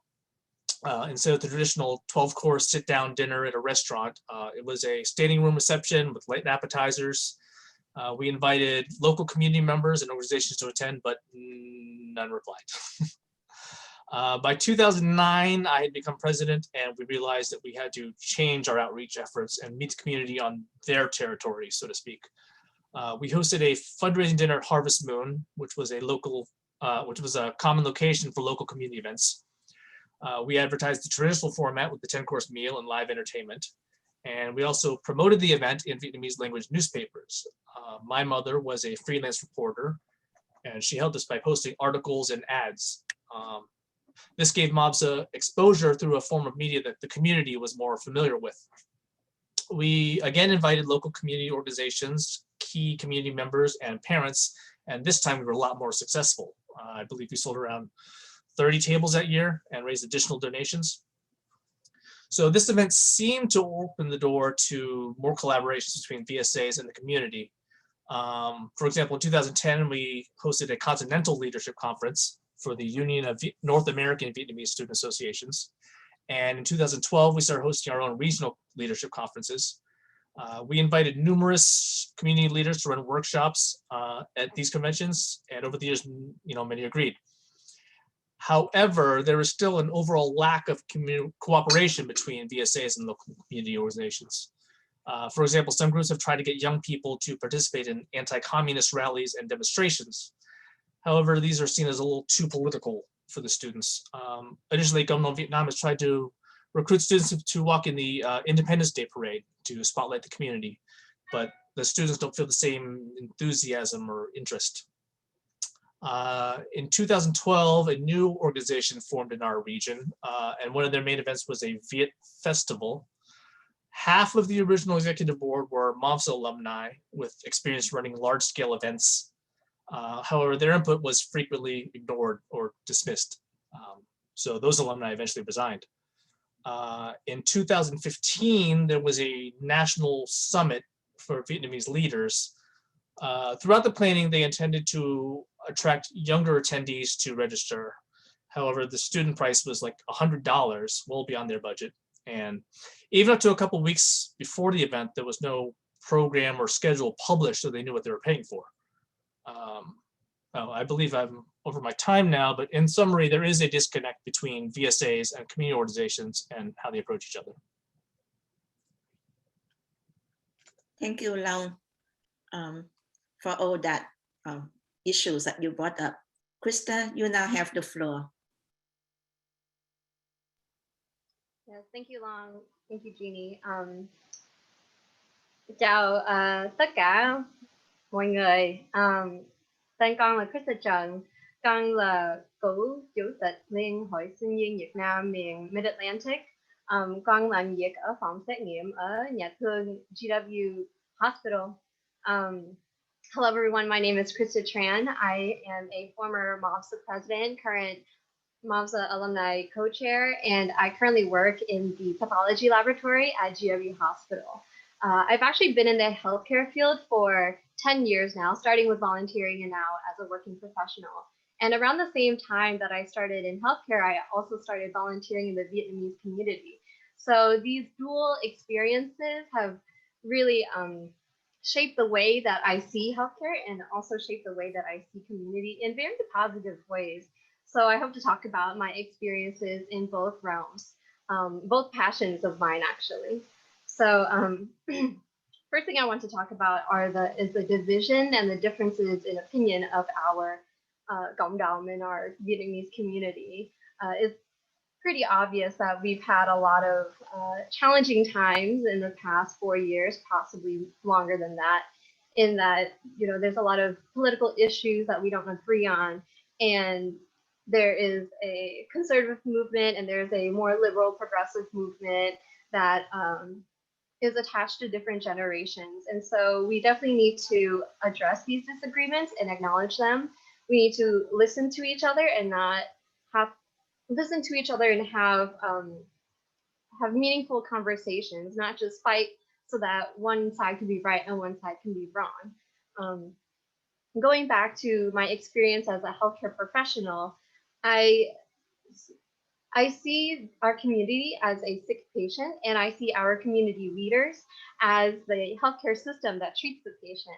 And so in the healthcare system, we don't fight each other about who's right or who's wrong. We collaborate to make sure that we are treating the patient and doing what's best for their survival and for their life. And so similarly in our community, I believe that we need to discuss with each other and share ideas so that we can collaborate to make our community, to help our community heal and sustain itself for future generations. And so in conclusion, you know, having differences isn't always a bad thing. Having differences can lead to problem solving, lead to new ideas, lead to new initiatives. And I hope that we can reframe our thinking so that so that it's an us versus the issue versus us versus them.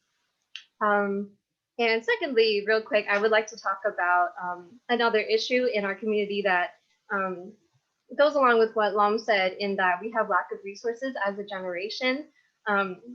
As a hardcore millennial, someone who's getting married soon, thinking about buying a house and starting a family, I feel like there's not as many tools for success that we have that older Gen Xers and baby boomer generations have had. We have, you know, less financial security. We have less sustainable energy. We have less healthcare and wellness tools. And so how can we share these resources so that it's not just given to whoever talks the most or whoever goes to the most meetings, because the people who aren't speaking, the people who aren't at the table are the ones who need those resources the most. And so, I mean, it's not something that could be solved overnight. It just requires a lot more collaboration, a lot more listening, and just thinking of our community as a patient that we can treat as a whole. Thank you. Thank you, Crysta. All those are very good points that you brought up. Next is Cookie Zung. Cookie, you have the floor. Thank you so much, Crysta and Long. I really loved your talking points, and I found so much that I learned from what you brought up. So I don't know how I can follow up, but I will try my best. My name is Cookie. I'm the founder of Người Thông Dịch, The Interpreter. It is a website, a news aggregator that translates reputable news from international news outlets into Vietnamese to help lower the language barrier, bring more credible information to the Vietnamese community, and build a dialogue between younger and older generations. And it's called the-interpreter.org if you guys want to check it out. You know, when I first started out, it was just kind of like an on the whim decision, right? But ever since then, so many people have joined the team, over 30 translator and editorial editors in the team. We have received recognition from international outlets such as BBC English, BBC Vietnamese, BuzzFeed News, NBC Asian Americans, and we cannot be any more grateful for this opportunity to do our job. So how did The Interpreter come about? So it all started at the height of America's summer of protests, Black Lives Matter movement. You know, me and my dad, we have such a special relationship where we could talk about anything politically related without us, you know, disrespecting each other. However, you know, conversations didn't go so well when it came to Black Lives Matter because of the language barrier, because of the way that, you know, a lot of our parents weren't exposed to US politics or its history. And so I thought to myself, if I can't convince my dad, maybe I can convince somebody else's dad. And so that's how Người Thông Dịch was born. It carries with it young Vietnamese Americans' desire to look toward their elders and to uplift all of our community collectively. It is staffed fully by bilingual young volunteers whose age ranges from high schoolers, you know, 18-year-old to people in their late 20s. And our motto, of course, is translating knowledge and empowering the community, because there's a very clear link between accurate information and political empowerment, especially in the recent years.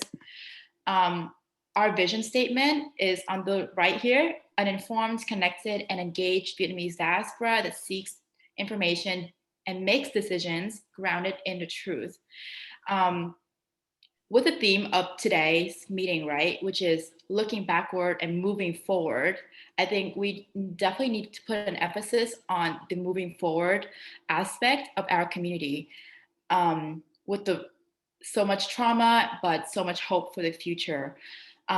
We as a people were not exposed to aspects of civic participation that I think are essential to building a functional and healthy democracy. Practices like fine tuning and selecting what news to read. We see a lot of our parents get news from people like Dong Nhạc Phong or Facebook newsfeed that really have no way to fact check.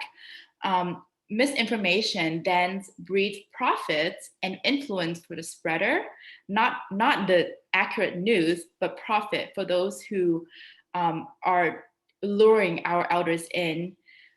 But at the same time, misinformation also breeds fear, paranoia, and eventually extremist politics within those who subscribe to it. And we all know that war trauma is fertile breeding ground for this sort of very dangerous rhetoric and the way that we absorb news in our community.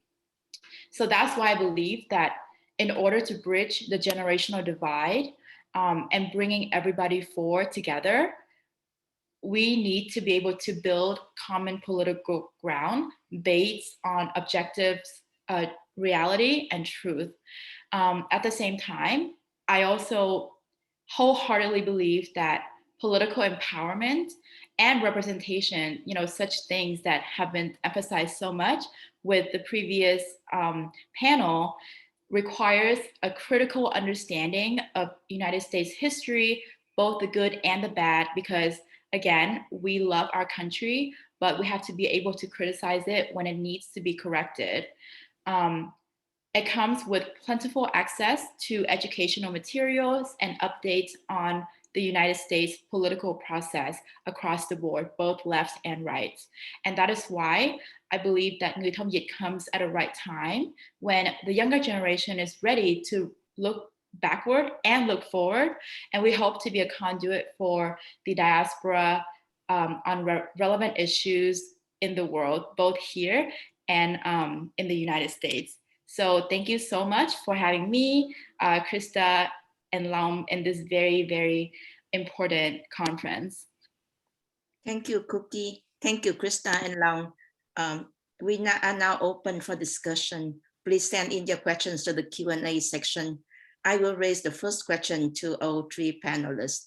What is the one thing that you wish the adult in our community would do now at this time?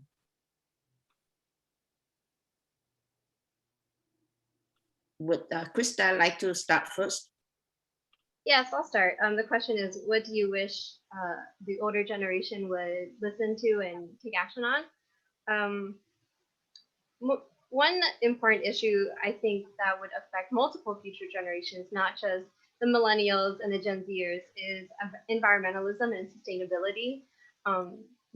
We have electric cars for a reason, right? We don't want to burn the fossil fuels to the ground before the Gen Zers get to drive.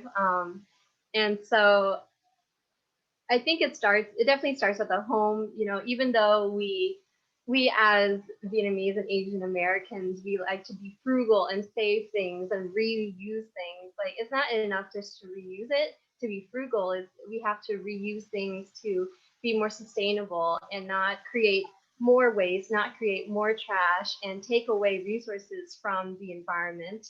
Another thing that I think is important is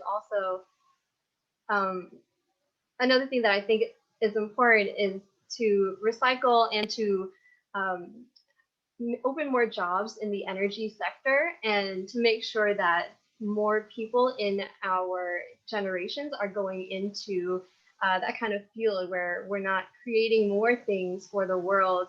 We're reusing things and we're making use of what we already have. Thank you, Crysta. Just one thing, okay? Long, what is the one most important thing that you want the adult to do at this point?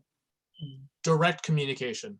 I think we need to sit face to face and say, what do we want and why do we want it? Wonderful. That's perfect. And Cookie, that leads right into your field with the người thông dịch. Yes, 100%. I do think that we are doing our best to reach back towards the older generations, or I guess the generation that comes before us. But, you know, I think there's a lot of like cái giao tục ngữ, right, in Vietnamese that really emphasizes respect and not talking back towards the elder. And the attitude that người lớn has on những người trẻ like us definitely can take some work. You know, câu tục ngữ like con cá không ăn nói cá ương, con cãi cha mẹ trong đường con hư. You know, sometimes it is true. It is true. Dad, if you're watching, I don't disagree with you, but there are times when people's input, who are, you know, young people's input are very valuable, and I think that's what we need to work on.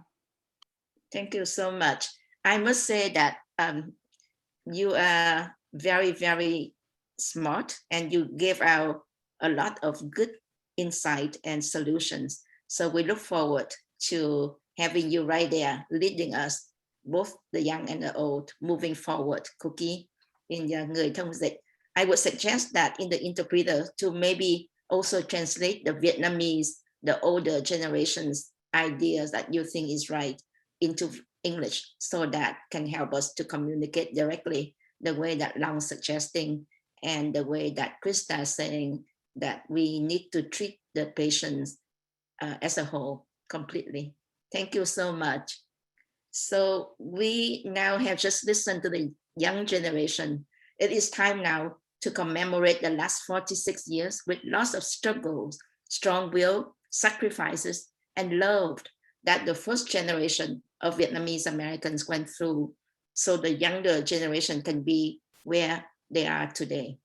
In this panel, we have Attorney Stephen Deal, Chair of the Vietnamese American Community in Houston, Texas, Mr. Bảo Kỳ Vũ, Chair of the Bonanza Goldsfield Corp, and was the 2016 Georgia Republican elector, Mr. Thomas Kong, founder and CEO of the Congressional Technology Group, Mr. Sidney Tran, who is the cybersecurity management consultant, Mr. Vinh Nguyen, founder and president of the Westgate Realty Group, Mr. Thọ Võ, I don't see if he's here yet, Dr. Nguyen Quỳnh Tài, who's the chairman of the Standing Committee of the Free Vietnamese Network. I have uploaded all of their bios into the Facebook page of Voice of Vietnamese Americans. In the interest of time, we skip that bio for now. And I would like to invite Attorney Stephen Deal as chair of a very large community in Texas, in Houston. And you probably can share with us all the complicated issues that our community is experiencing right now. Stephen Deal, Attorney Stephen Deal, you now have the floor. Thank you, Jean Nguyen. I hope everybody can hear me. My presentation is more likely going to focus on my own generation and the generation before me. And I am very happy and thank you for the younger generations like B. Nguyen, Kathy Tram, Ca Giao, Cookie, Long, and Crysta. And the reason what I'm going to do is I'm going to switch gear and I'm going to speak strictly in Vietnamese, because my audience that I want to convey my messages today is to my generation and the one before me. And I think all of you probably hear and understand Vietnamese too. Kính thưa quý vị, chị Ngọc Giao, bác sĩ Tài, anh Tùng, anh Bảo Kỳ và tất cả mọi người. Cái đề tài mà hôm nay cá nhân tôi muốn nói đó là cái đề tài về cái gì là cái giá trị chính trị và quyền lợi của tập thể cộng đồng người Việt trên nước Mỹ này.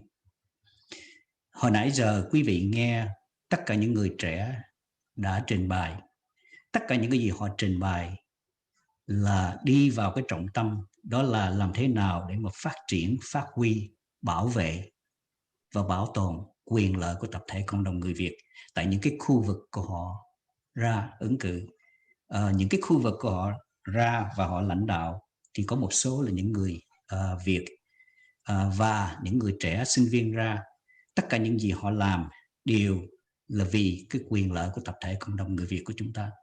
Nào, thì chúng ta biết tất cả người Việt chúng ta, nếu mà nói về cái giá trị cá nhân và đạo đức thì chúng ta đã có cả trăm cả ngàn năm nhân nghĩa lệ trí tính. Và một cái đặc tính tốt của tập thể cộng đồng người Việt hay là của người Việt nói chung, đó là cần cù siêng năng làm việc. Tất cả những cái này là những cái đặc tính tốt của cá nhân về đạo đức của con người. Cái mà ngày hôm nay cá nhân tôi muốn đề cập tới đó là cái gì là cái giá trị và cái quyền lợi của chính trị trong cái tập thể cộng đồng người Việt của chúng ta. Nãy giờ quý vị nghe những người trẻ họ nói về cái quyền lợi, thì ngày hôm nay tôi sẽ đào sâu vào cái vấn đề là cái giá trị chính trị của chúng ta là cái gì. Và một cái để tôi mở đầu cái đó thì có vẻ hơi tranh cãi, nhưng mà tất cả những gì chúng ta làm ngày hôm nay cũng sẽ có những người tranh cãi. Thì cái điểm đầu tiên tôi muốn đưa ra cho tất cả quý vị thấy, đó là cái lá cờ vàng. Trong 46 năm vừa qua, cái lá cờ vàng đã được vinh danh và nó ra trên 20 tiểu bang và cả trong các thành phố mà có người Việt của chúng ta, dưới một cái danh nghĩa nó kêu là cái Heritage and Freedom Flag. Dịch ra tiếng Việt nó là cái lá cờ tự do và di sản. Thì cái lá cờ Việt Nam của chúng ta là cái lá cờ mà chúng ta nói là cái di sản, mà chúng ta lấy cái lá cờ Việt Nam là một cái biểu tượng của một cái dân chủ và tự do. Thì bây giờ nếu mà cái đó là cái giá trị tự do và dân chủ, thì chúng ta phải định nghĩa dân chủ và tự do là cái gì. Đó. Một cái vấn đề mà khi mà cái chuyện nó xảy ra trong cái năm 2020, trong cái cuộc bầu cử, nếu quý vị có xem trên cái YouTube này, quý vị có nghe hồi nãy giờ, quý vị thấy những cái người trẻ giống như Nguyen, giống như Tram, giống như Long, giống như Crysta, giống như Kaine. Quý vị nhìn vào những người trẻ này, quý vị thấy họ có phải là Việt Cộng hay không? Quý vị có thấy họ là những người có cái cộng sản hay không? Quý họ có thấy là những cái người có phải là kẻ thù của tập thể đồng bào của chúng ta tại nước Mỹ này hay không? Hay là họ là những người trẻ rất là năng nổ, đi ra ngoài tranh đấu cho tất cả những cái quyền lợi của tập thể người Việt của chúng ta? Tại sao chúng ta phải ngăn cách họ, tẩy chay họ theo cái chủ thuyết cancel culture? Thì bây giờ chúng ta phải ngồi lại với nhau và chúng ta phải định nghĩa và đưa ra cái giá trị chính trị của tập thể người Việt là cái gì. Nếu mà chúng ta thật sự tin vào cái định nghĩa là dân chủ, thì chúng ta phải hỏi dân chủ là gì. Nếu mà dân chủ là tôn trọng những cái ý kiến và cái sự bất đồng ý kiến của mọi người, thì chúng ta hiện bây giờ có thật sự làm những cái đó hay không? Có nhiều người giống như hồi nãy Ca Dao có nói cái câu là ba của Ca Dao nói là cá không ăn muối cá ương, con cãi cha mẹ trăm đường con hư. Cái câu đó Ca Dao tục ngữ cả ngàn năm hoặc cả trăm năm của nước Việt Nam. Thì cái câu trả lời tôi muốn hỏi ba của Cookie, chú có nghĩ là Cookie đi đường sai hay không? Một cái người trẻ thành công, thành tài, đang làm việc để mà giúp cho cộng đồng, có phải là con cá ương hay không? Và Long và Crysta, Bi, Kathy có phải là những con cá ương mà cha mẹ không vui hay không? Nếu mà quý vị ngồi lại, tôi nghĩ là tất cả quý vị rất là hãnh diện con của quý vị đã thành công. Nó là những ngôi sao sáng của tương lai của đất nước Việt Nam, của tập thể cộng đồng người Việt ở hải ngoại này. Bây giờ đi ngược lại, cái giá trị chính trị của tập thể cộng đồng người Việt là gì? Khi mà chúng ta đồng ý và chúng ta định nghĩa và chúng ta làm theo, bởi vì nhiều khi nói đó nó trở thành một cái cliché. những cái lời nói giống như cái câu chúng ta thường hay nói cộng đồng người Việt, cộng đồng người Việt, nhưng mà không ai biết. Quý vị nói với một cái nhóm nhỏ mới vài người, nhưng mà quý vị lấy cái danh từ là cộng đồng để mà bao gồm tất cả mọi người, nhưng mà thật sự nó chỉ là một cái ý của vài người thôi. Thành ra cái chữ cộng đồng nó cũng bị lạm dụng. Một cái chữ thứ nhì mà trong 46 năm chúng ta nói hoài, tất cả những người sinh hoạt trong tập thể cộng đồng, chúng ta nói tập thể cộng đồng cần phải đoàn kết. Cái cụm từ đoàn kết, khi mà quý vị nói cái chữ cụm từ đó, quý vị dùng nó là một cái danh từ, a noun.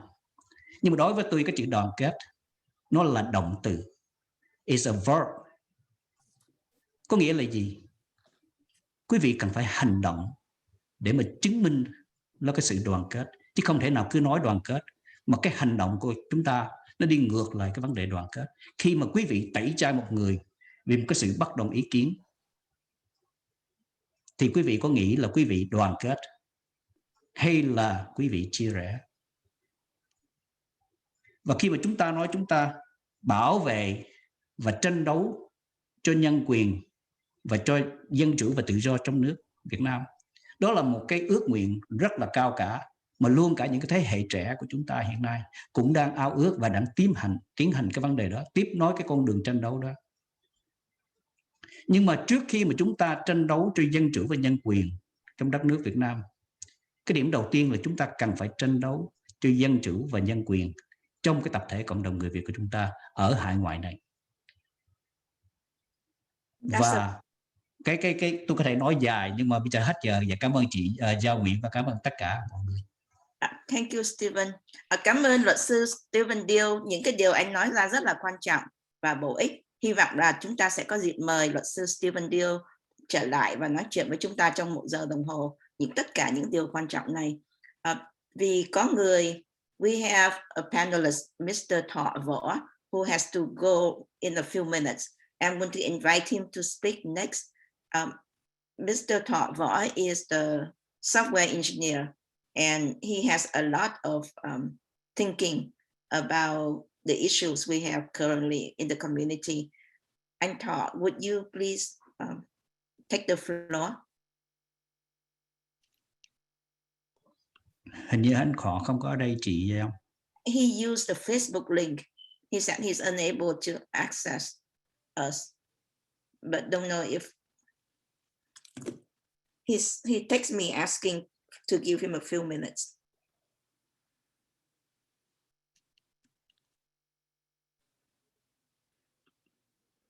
Well, until anh Thọ is ready, I'm going to invite Mr. Bảo Kỳ Vũ. I'm going to invite Mr. Bảo Kỳ Vũ, who can help us to understand better what Attorney Stephen Deal just talked about. Mr. Bảo Kỳ Vũ is from Georgia, and he has a long time being in the Republican Party. He was the presidential elector for the Republican Party in 2016. And he recently is facing a lot of challenges with what Attorney Stephen Deal has just brought up. Mr. Bảo Kỳ Vũ, would you please take the floor? Thank you, chị Ngọc Giao. Good afternoon, everyone, and I'm honored to be here with you all today. The biggest challenge I face today is actually being considered part of the older generation. I was hoping to be grouped in with thế hệ trẻ mới đây. But I want to thank everyone, and it's been fascinating to listen to especially the voices of the rising generation. I've had the pleasure of discussing this with anh Stephen qua một số cái programs before today, and it's great to actually see this in action as you're putting this program together. You'll forgive me, I was fighting some health issues with respiratory issues, and so my voice may not be that clear today. First thing I'd like to start by saying that I cannot believe that it's been 46 years since we lost our country of South Vietnam. And for many of us whose families left either by plane as mine did before the fall of Saigon, to those who had to flee by boat or through the jungles. I know we all have our very traumatic stories to share, but I believe that we today are at times still fighting our own past. And that's why I think what the words of Stephen Dio has mentioned is it always resonates with me, because if we can get past that, then I believe that we can be a more powerful collective voice for the community. So today I wanted to share with you a couple of issues that I faced over the course of the last, really, 10 years as a member of the Board of Elections in DeKalb County, where you heard State Representative Nguyen from. In Atlanta, Georgia, we have seen an enormous turnout of Asian American voters over the last 4 years. And whether you're a Republican or a Democrat, we have to be proud of the fact that fellow Vietnamese Americans are taking their steps to participate in this American democracy. Today, I wanted to talk about the issue of elections integrity, because I think through a number of states, especially since the November elections results, many people have been accused of fraud when there was no widespread fraud. And I want to explain to our community the complexities of the electoral process in this country, because the fact that there is a federal layer of elections legislation down to the state level and down to the county level, it should reinforce the fact that the election systems in this country rarely have widespread intentional fraud that takes place. And I want to debunk any myth that there's actually widespread fraud that took place in November 2020 or in January of 2021. I myself have been involved in the Board of Elections for many years as a Republican appointee. And in fact, in the household, we have my wife, who actually was Assistant Director of Elections under a gentleman by the name of Brian Kemp when he was Secretary of State. And so we have seen the elections process taking place. We see the systems that are put in place, the people that are put in place, the technology that's put in place in order to ensure access, security, and integrity of the election system, right? The one thing that I want to encourage the Vietnamese American communities and obviously my fellow citizens to do is to continue to be engaged. In 2020, I've never seen before in my lifetime, the energy and the participation, whether you're from a candidate such as the B. Nguyens and the Cham Nguyens of the world, to the community advocates. Many Vietnamese Americans got involved at the local levels through community-based organizations to volunteer their time to help translate voter information packets. And many for the first time voted as an American citizen. So that is the step we have to take in order to strengthen our community.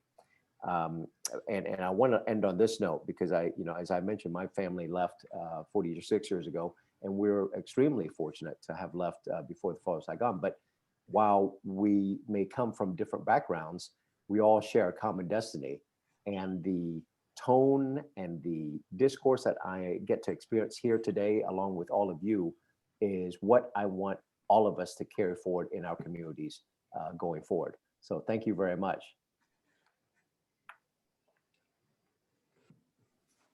Thank you, anh Bảo Kỳ Vũ. We do hope to have another session with you, maybe an hour, to extend all the facts that you brought up.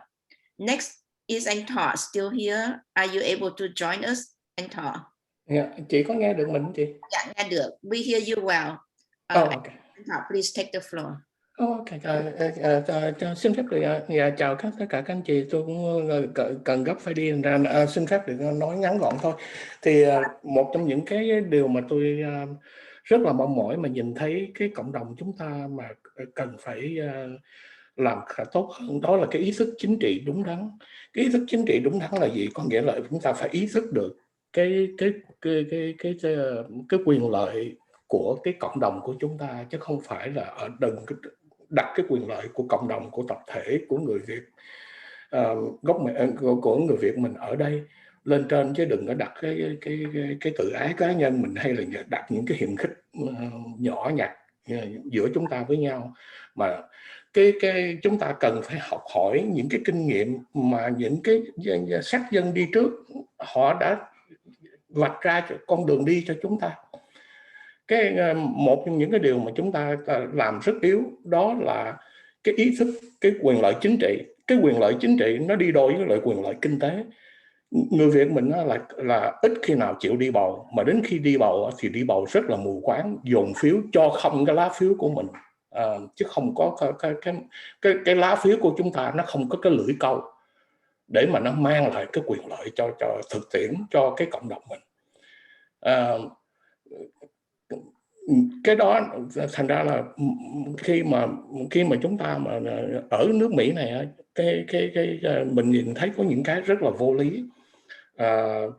Là cộng đồng chúng ta, cái chuyện mà mọi người đập đổ nhau, mà nó nói mà chửi bới nhau, mà đến thậm tệ, mà đến nghĩa là những cái dùng những ngôn từ và hành động nó xin lỗi, nó không có xứng đáng, và nó không có phản ánh cái giá trị chân thật của người Việt mình. Dân tộc ta đừng có nói mà văn hóa 5.000 năm, cái đó là chúng ta cái đó là cái lịch sử chúng ta có 5.000 năm, văn hóa chúng ta trên 10.000 năm. Dân tộc chúng ta đối xử với nhau, chúng ta nhân nghĩa là đặt nhân nghĩa làm đầu. Cái tình thương giữa người và người là quan trọng nhất. Ngay sau lưng đó là cái niềm tin vào cái công lý. Và đến cái thứ ba, nó nói mà anh Stephen Deal có nhắc nhở, đó là cái sự tôn trọng lẫn nhau. Thành ra là cái con đường mà chúng ta ở đây á, chúng ta muốn mà chúng ta thành công, một cái vấn nạn lớn nhất của chúng ta, lấy dụ như tôi nói như người cộng đồng người Do Thái, tại sao họ ảnh hưởng được chính trị của Mỹ được rất là nhiều mà chúng ta làm không được? Người Do Thái, chính quyền Do Thái và người Mỹ gốc Do Thái, cái quyền lợi của họ tương đồng. Còn chúng ta đang bị cái tình trạng rất là khổ sở, là cái quyền lợi của người Việt người Mỹ gốc Việt ở đây và đồng bào của chúng ta ở quốc nội, và cái chính quyền và cái quyền lợi của chính quyền cộng sản nó không có tương đồng. Thành ra bởi vì cái con đường mà chúng ta đi tới nó gian nan lắm. Nhưng mà bây giờ mình nói cái quyền lợi kinh tế thực tế ở nước Mỹ này đi, thì nói một điều chúng ta cần làm là khuyến khích đồng bào chúng ta thành lập những cái hiệp hội, những cái ngành nghề mà chúng ta gần như là chúng ta thấy như ngành nail, ngành hớt tóc, ngành làm nail, hay là rất nhiều ngành nghề khác, ngành nhà hàng chẳng hạn vậy. Chúng ta rất là nhiều mà chúng ta tiếng nói chúng ta không có, là tại vì người Việt mình ù lì, cứ mạnh ai nấy làm, không có chịu đoàn kết với nhau, không có chịu hợp lại với nhau để mà tạo thành một cái khối sức mạnh. Mà thành ra là mình cần phải khuyến khích đồng bào mình nói tiến đến cái việc thành lập những cái hiệp hội đó, để chi nói khi mà chúng ta bỏ phiếu cho ai là nó có cái điều kiện ở trong đó, chứ chúng ta không có cho không cái lá phiếu. Chúng ta đừng có nói là tôi bỏ phiếu người đó tại vì người đó theo đảng Cộng Hòa. Nó không cái người đó hay là người đó theo đảng Dân Chủ. Những người đại biểu đó phải có những cái chính sách và cái đường hướng nó thích hợp và nó có lợi cho cái đồng đạo, cho những cái hội đoàn của chúng ta, cho cái cộng đồng Việt Nam chúng ta nói chung, thì chúng ta mới ủng hộ. Cái lá phiếu của chúng ta nó phải có lưỡi câu ở trong đó. Thì đi trên đường dài hơn nữa thì chúng ta mới có thể thành lập được Political Action Committee, mới ảnh hưởng được cái chính trị của nước Mỹ. Chính trị và kinh tế nó có đi đôi được với nhau thì chúng ta mới có tạo được cái sức mạnh. Tại sao cộng đồng người Do Thái họ mạnh? Là tại vì họ không có mù quá, đảng bên nào họ cũng ủng hộ hết trơn á, họ cũng mua chuộc được hết trơn á. cái đồng tiền, những cái chính sách mà được ở trên mà nó được ban bố ra là nó đều mang lợi, nó mang lại cái lợi tức cho cái cộng đồng người Do Thái nó rất là thực tiễn. Đó là cái khôn của họ và đó là cái khôn chúng ta cần phải học. Đó là cái điều mà chúng ta cần phải làm. Đó là những cái chuyện chúng ta làm được hết. Cái mà chúng ta cái điều mà chúng ta đừng bao giờ cũng như là mình nói được thì mình phải làm được. Là cái điều đầu tiên là nó nói chúng ta sống đúng với lại cái tinh thần mà cha ông của mình dạy mình. Lúc nào cũng lấy nhân nghĩa làm đầu, lúc nào cũng lấy cái sự tôn trọng lẫn nhau để mà làm việc với nhau. Thì có như thế chúng ta mới đi được. Và tôi có một điều này xin phép được, tôi cũng cần phải đi rồi. Tôi xin phép nhắn được là các em nói các em đừng có nghĩ là cá không ăn muối cá ương, cái đó những câu đó nó đúng, nhưng ông bà mình cũng có nói mà, nó nói sống sau nó đè sống trước.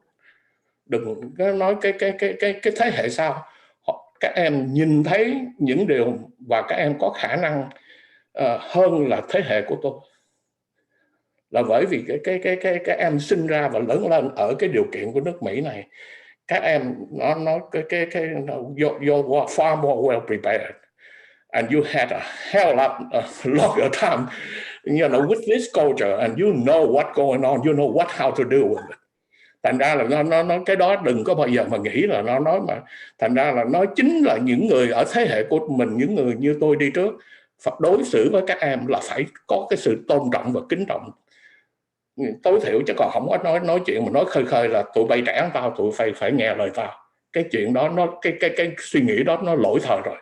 Cái ở nước Mỹ này là nó nói cái chuyện mà sống sau đè sống trước là cái chuyện nó xảy ra hàng ngày hàng giờ. Và tôi cũng xin phép được gửi đến các em như là cô Cookie Dương hay là cô Trâm Nguyễn, cô Biên Nguyễn, cái lời nó nói những cái việc làm của các cô và những cái suy nghĩ của các cô. Tôi nói thật, nói hồi nãy tôi ngồi mà tôi muốn khóc là vì tôi vô cùng xúc động.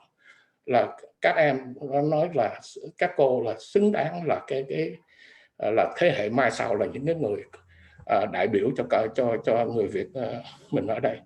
Và tôi xin gửi đến các cô nghĩa là lời chào chân thành. You have my respect. Don't keep up the good work. Và cũng tôi đến đây có lẽ cũng đã nhiều, cũng phải gấp phải đi liền bây giờ. Thành ra là nói rất cảm ơn các chị Giao đã tổ chức một cái conference rất là thành công. Và nó ngồi nghe mà tôi xúc động không biết bao nhiêu lần. Và cũng nó xin cảm ơn tất cả các anh chị. Nó xin tạm biệt các anh chị ha. Cảm ơn anh Thọ đã nói lên hộ những người lớn tuổi là chúng tôi rất quý mến các em. Và trên thực tế là cái event này rất là nhiều những người trẻ đã xuống vào mà làm, chứ nếu không thì chúng ta cũng không có được như vậy. Nhưng anh Thọ đương nói đến chuyện xây dựng nội lực về kinh tế và có các hiệp hội thương mại họp lại để mà tạo cái nội lực và sức mạnh về cái lá phiếu, thì Ngọc Giao xin được mời anh Vinh Nguyễn. I would like to invite Mr. Vinh Nguyễn to continue the trend of thought that Mr. Thọ Võ presented, that we need to have Vietnam Trams associations of trade to support the development of our community. And Vinh Nguyễn, would you take the floor?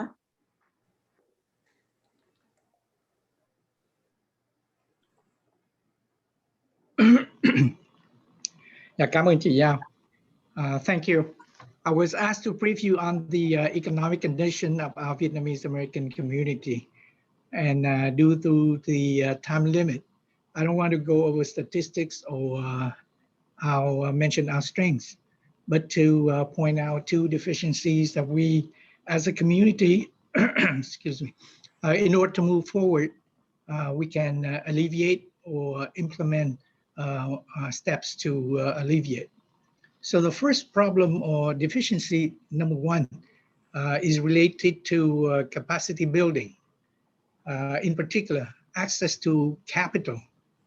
All of us came here as refugees. We left Vietnam, uprooted overnight. So we left all the possession in Vietnam, came here empty hand, empty pocket.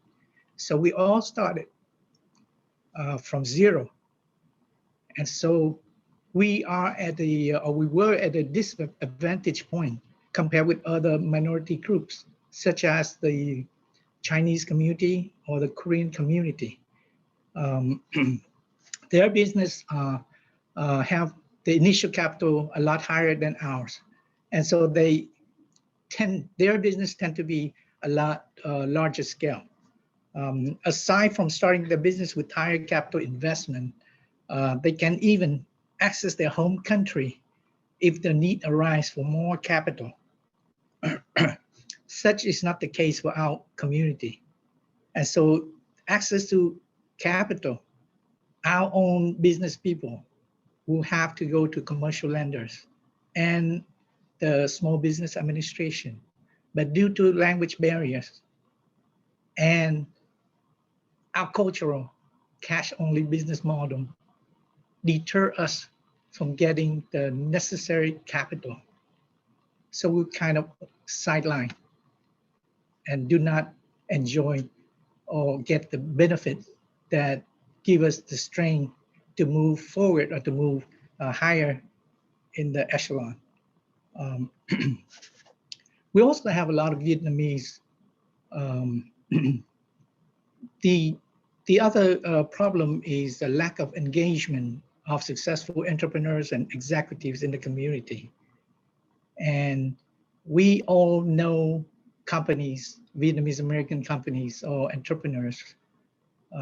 And we also have a lot of Vietnamese American in leadership position, executive position at major US companies or world companies.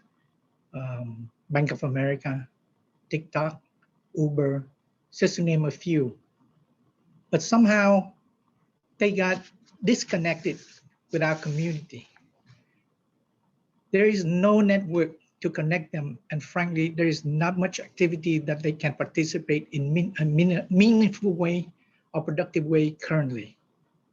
The goal here is to connect with these business entrepreneurs, executives, scientists, and to provide opportunities so that they can re-engage and to pay forward or to reinvest in our community. So with the limited time available for me, I just give you some examples, the things that we can do. Everybody knows Vietnamese American dominate the nail industry. There are 42,000 nail salons across the country. If somehow we can set up an investment fund. Just give you an example. What happens if each nail salon invests $100 a month? In a month, we have $4.2 million. In a year, we have $50 million, 50.4 to be exact, $1 billion. Imagine what can we do with that huge war chest. And that's only 1 year. What about 5 years? $250 million. See how powerful that is?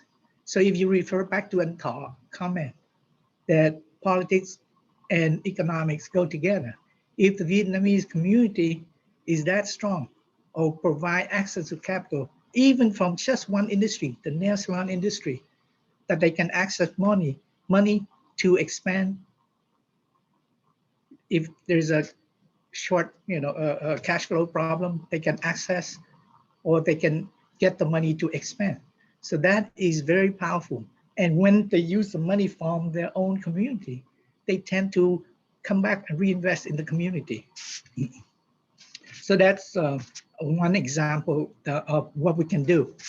The other is, what if we have a combination of a mentoring incubation program to provide a source of creativity, inspiration for our young people, young entrepreneurs or scientists, and make it a platform, a launchpad for new business ventures. What if we have a short-term type of program for Vietnamese American community to promote new business opportunities? How about establish a CEO club for Vietnamese American executives where they can meet regularly to share ideas Imagine the valuable information that we can extract from their experience, knowledge, ingenuity, and resources. And this is the place where we can send, or they can mentor. If we need something, we reach out to them and they can reach back to the community. So these are just a few ideas. It is up to you and me to take concrete steps to turn these and other ideas into reality. So when do we start? It's up to you. Thank you, and Thank you. I'm going to invite Mr. Thomas Kong and Tùng Kong to join in the conversation. He's a panelist, and Mr. Thomas Kong and Công Xuân Tùng cũng là một người khởi nghiệp nhưng mà đã thành công lắm. Anh là founder and CEO of a very well-known technology company. Would anh Tùng please take the floor? Thank you, Jenny. Thank you, Nguyen, for bringing up the points. Totally supported from my end, and learning the ropes on my own. I absolutely align with the description that you have to, like for our people to start a business and try to grow the business. So if you need any help there, let me know. Going back to the the main topic of our webinar, the looking back and moving forward. I happen to be kind of a generation 1.5. So I'm in between the older generation who directly experienced the war and the escape from communism, and the younger generation that we have seen, Cookie and Crysta and Long. I feel like I have a good understanding of why each generation, think the way they think, and I feel like a lot of it has to do with the kind of communication. Many immigration parents came to the U.S. and spent day and nights working 2 or 3 jobs, like we have heard, right? And they basically have no time to talk to their children. And then when the children go to school, learn English, become fluent in English, it start developing the kind of a gap. Like the kids cannot talk in English with the parents cannot communicate in Vietnamese with their kids.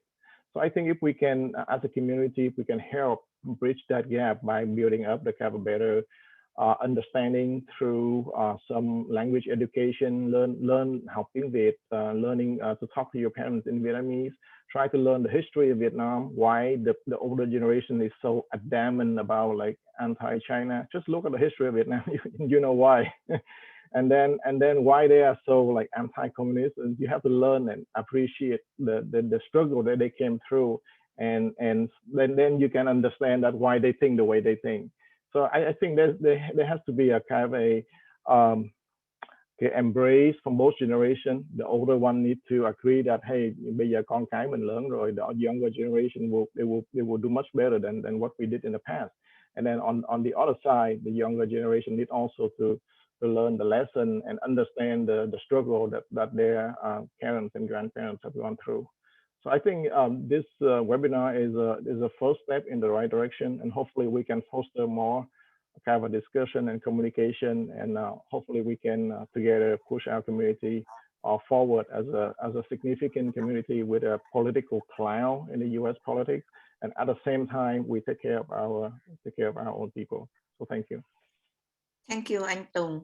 I would like to invite Sydney Trần Quốc Sĩ to join in the same train of thought, because I think Trần Quốc Sĩ and anh Tùng probably at the same age, and also in the technology age. Would Sĩ please the floor? Yeah.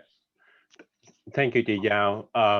So similar to anh Tùng and anh Bảo Kỳ, we used to be the young generation, no more. We are now 1.5, and soon it's going to be 1.8 or closer to 2. But our family is a University of Maryland graduate. We are a TERP family.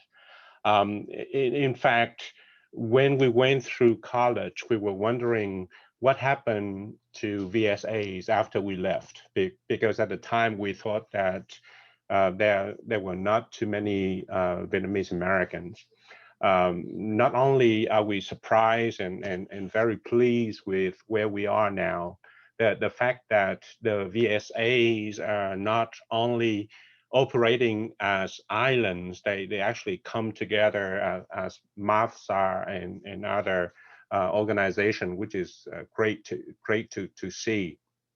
Now, the generations that are my kids' generation, they certainly do not have any problem choosing their own paths and speaking their minds. But absolutely, I do see that there's undeniable gaps, not only in terms of information gaps between our generation and our kids' generation, but maybe even my parents' generation with my kids' generations, right? So I think there's absolutely gaps in information, but then there's also the emotional gaps, right? So if they do not see eyes to eyes on a political point of view, then I have seen families being broken up, children stop talking to their parents, children stop talking to their grandparents, and I think that's a problem, and that's something that we need to work to solve. Not now and not here, but maybe this is the beginning of that conversation. So that's one area.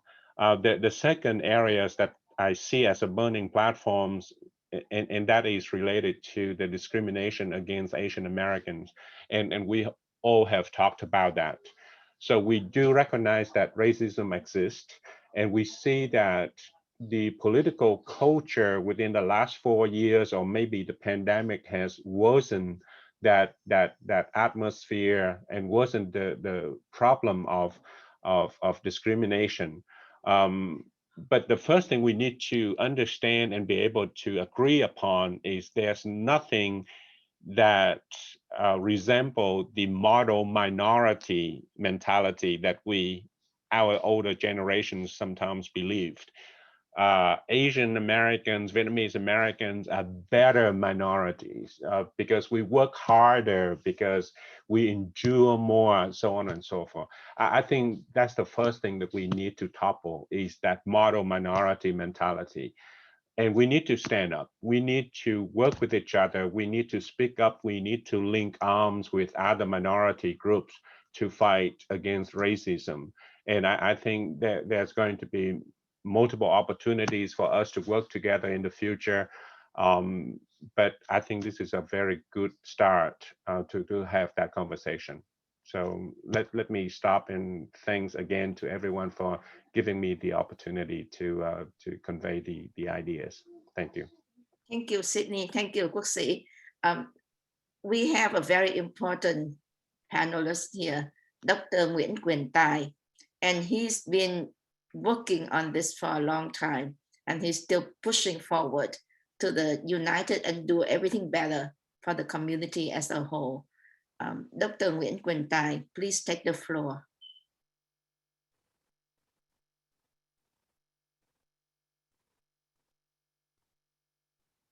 You may have to unmute yourself, Dr. Tai.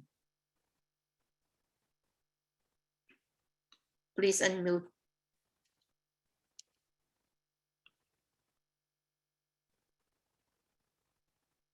Dr. Tai, I think you need to unmute yourself.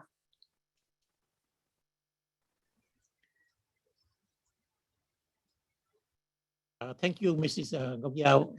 I would like to take the last minutes of this session to thank you all for sharing your thoughts with us. And I will be brief because this is something that probably you have experienced as well. At this point in time, I'm still very concerned about the extreme political partisanship that has engulfed a large number of Vietnamese Americans in the last few years, in particular during the and after the last US presidential election. No more civil debates, but instead bickering and name callings, diffusion of mis and disinformation, excessive demonstration of dissension. This unfortunate situation still simmers. Elections are over. In order to free ourselves from this sad state of affairs, I think we will have to recover our true vision of America, true conception of a freedom and democracy. extreme partisanship among elected officials, failure to represent the various interests of the diverse US population are the main factors that allow political scientists such as Francis Fukuyama of Stanford University to qualify our institution as a political decay. We should not let flawed politics guide our behavior. We should instead demand that our representatives serve the true interests of the US people in all its diversity. Thank you very much.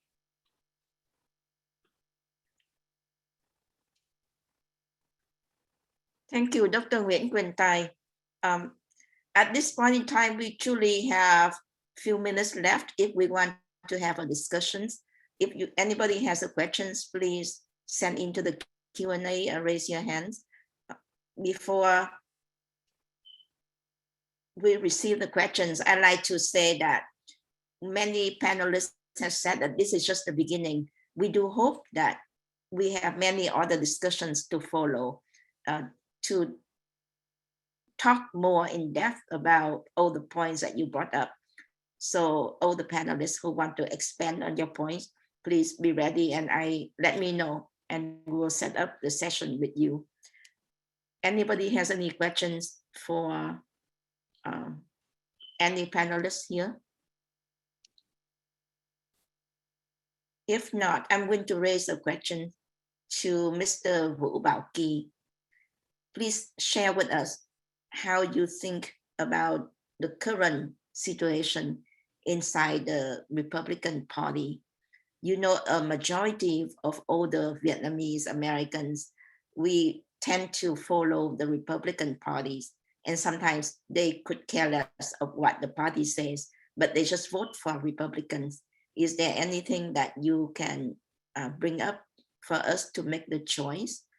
And also, since you are from Georgia, please discuss the current Georgia voting rights that impeding the votes of Vietnamese Americans and minor minorities, because we don't have money. We only have the votes that make our voice.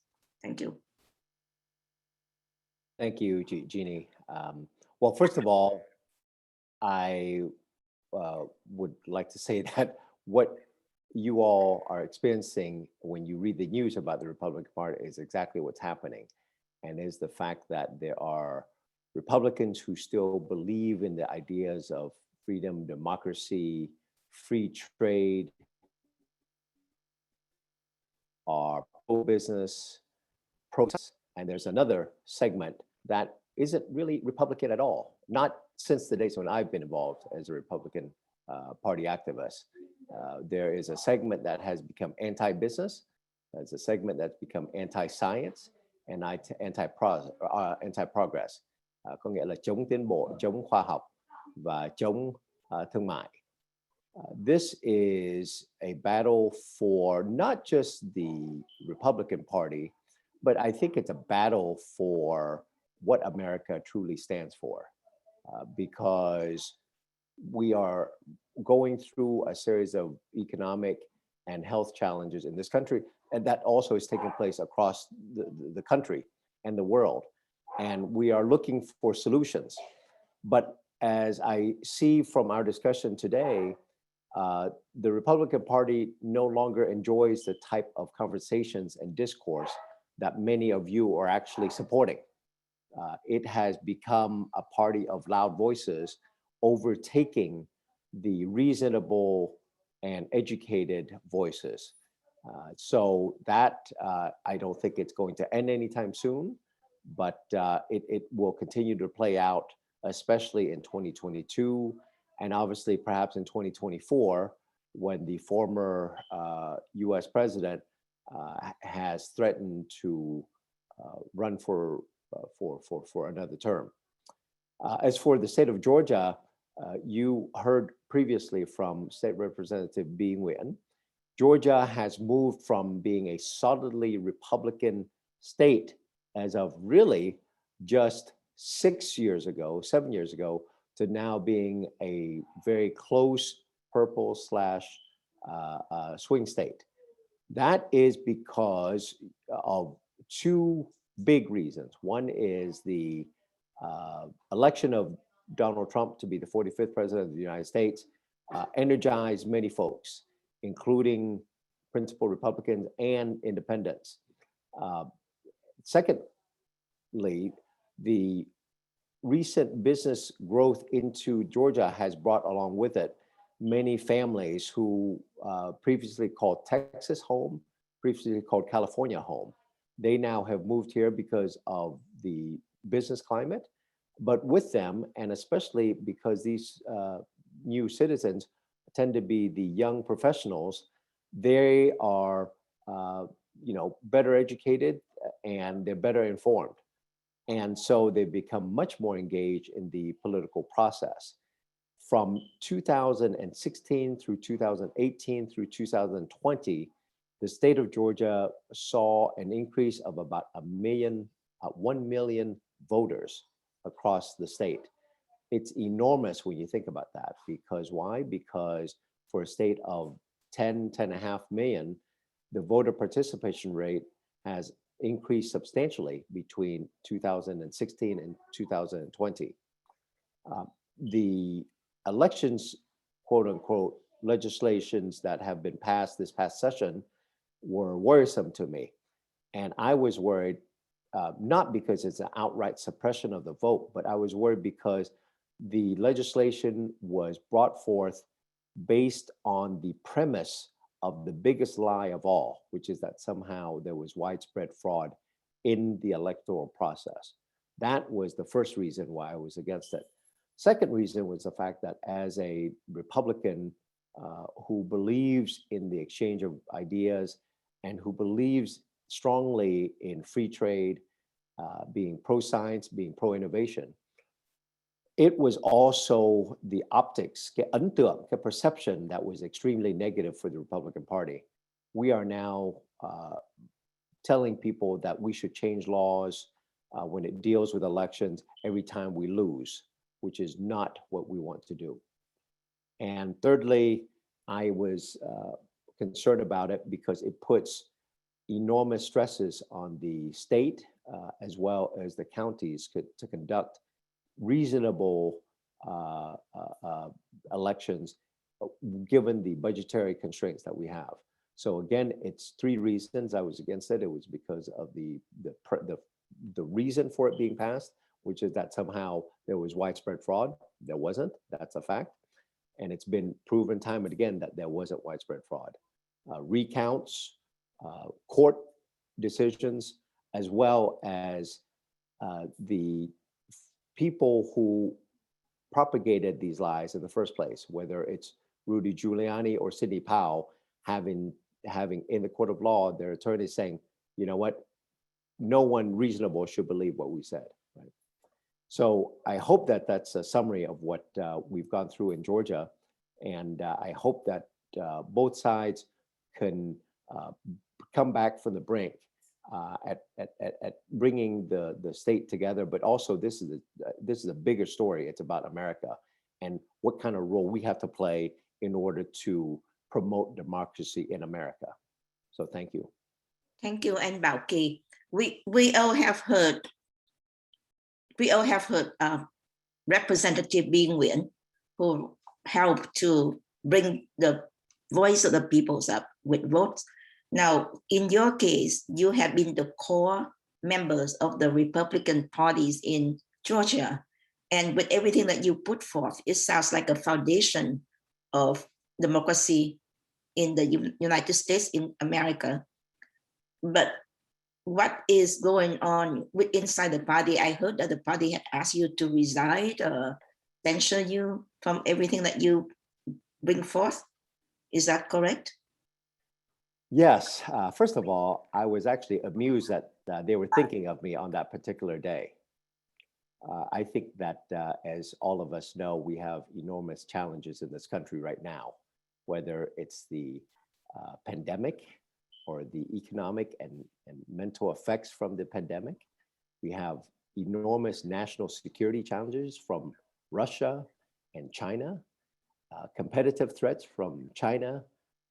And so the day that many counties passed the censure motions against, and I'm not the only one, some of the elected officials, including the governor, Brian Kemp, as well as Secretary of State Brad Raffensperger and the Lieutenant Governor Jeff Duncan also received the censures from some of the county Republican activists.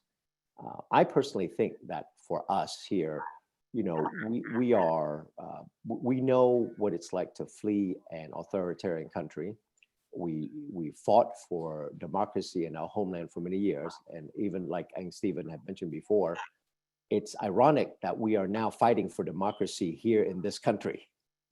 But I think that we all have a unique role and a unique perspective to fight for democracy in this country, because we can remind ordinary Americans that if we don't fight here for democracy, then there will be no other democracy for us to flee to in the future. So that's why I am always thankful to have the type of conversations that we are having here, so that we can actually use it in order to project our voice and help this country move forward. Thank you, Anh Bảo Kỳ. I think that's a good conclusion for our conference today. And unless anybody else have something to say, I'm going to hope that we can continue the conversation moving forward with a lot of good panelists here, a lot of good leaders here, and everything that you brought up, sharing with us. Regarding what Anh Vũ Bảo Kỳ just said, I feel hopeful. I feel very hopeful that you are still there. You're the core, in a way, the core leaders inside the party. And I know that Georgia, all the leadership of Georgia are Republicans. And if you all get together and make sure that you hold out the principles of the party against other people, maybe we can keep the platform in the right way.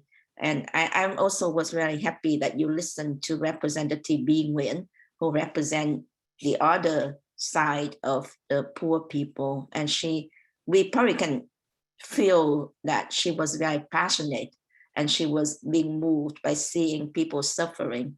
So now we can see both sides, and hopefully as Vietnamese Americans listening to the young people who are very gifted, I must say, and they give us hope. So I hope that we will carry this conversation forward, and we will have more events. Thank you. It's a good way to look back and move forward. So we have looked back. Now it's time to move forward. Thank you, everyone. Thank you, everyone. Bye-bye now. Goodbye.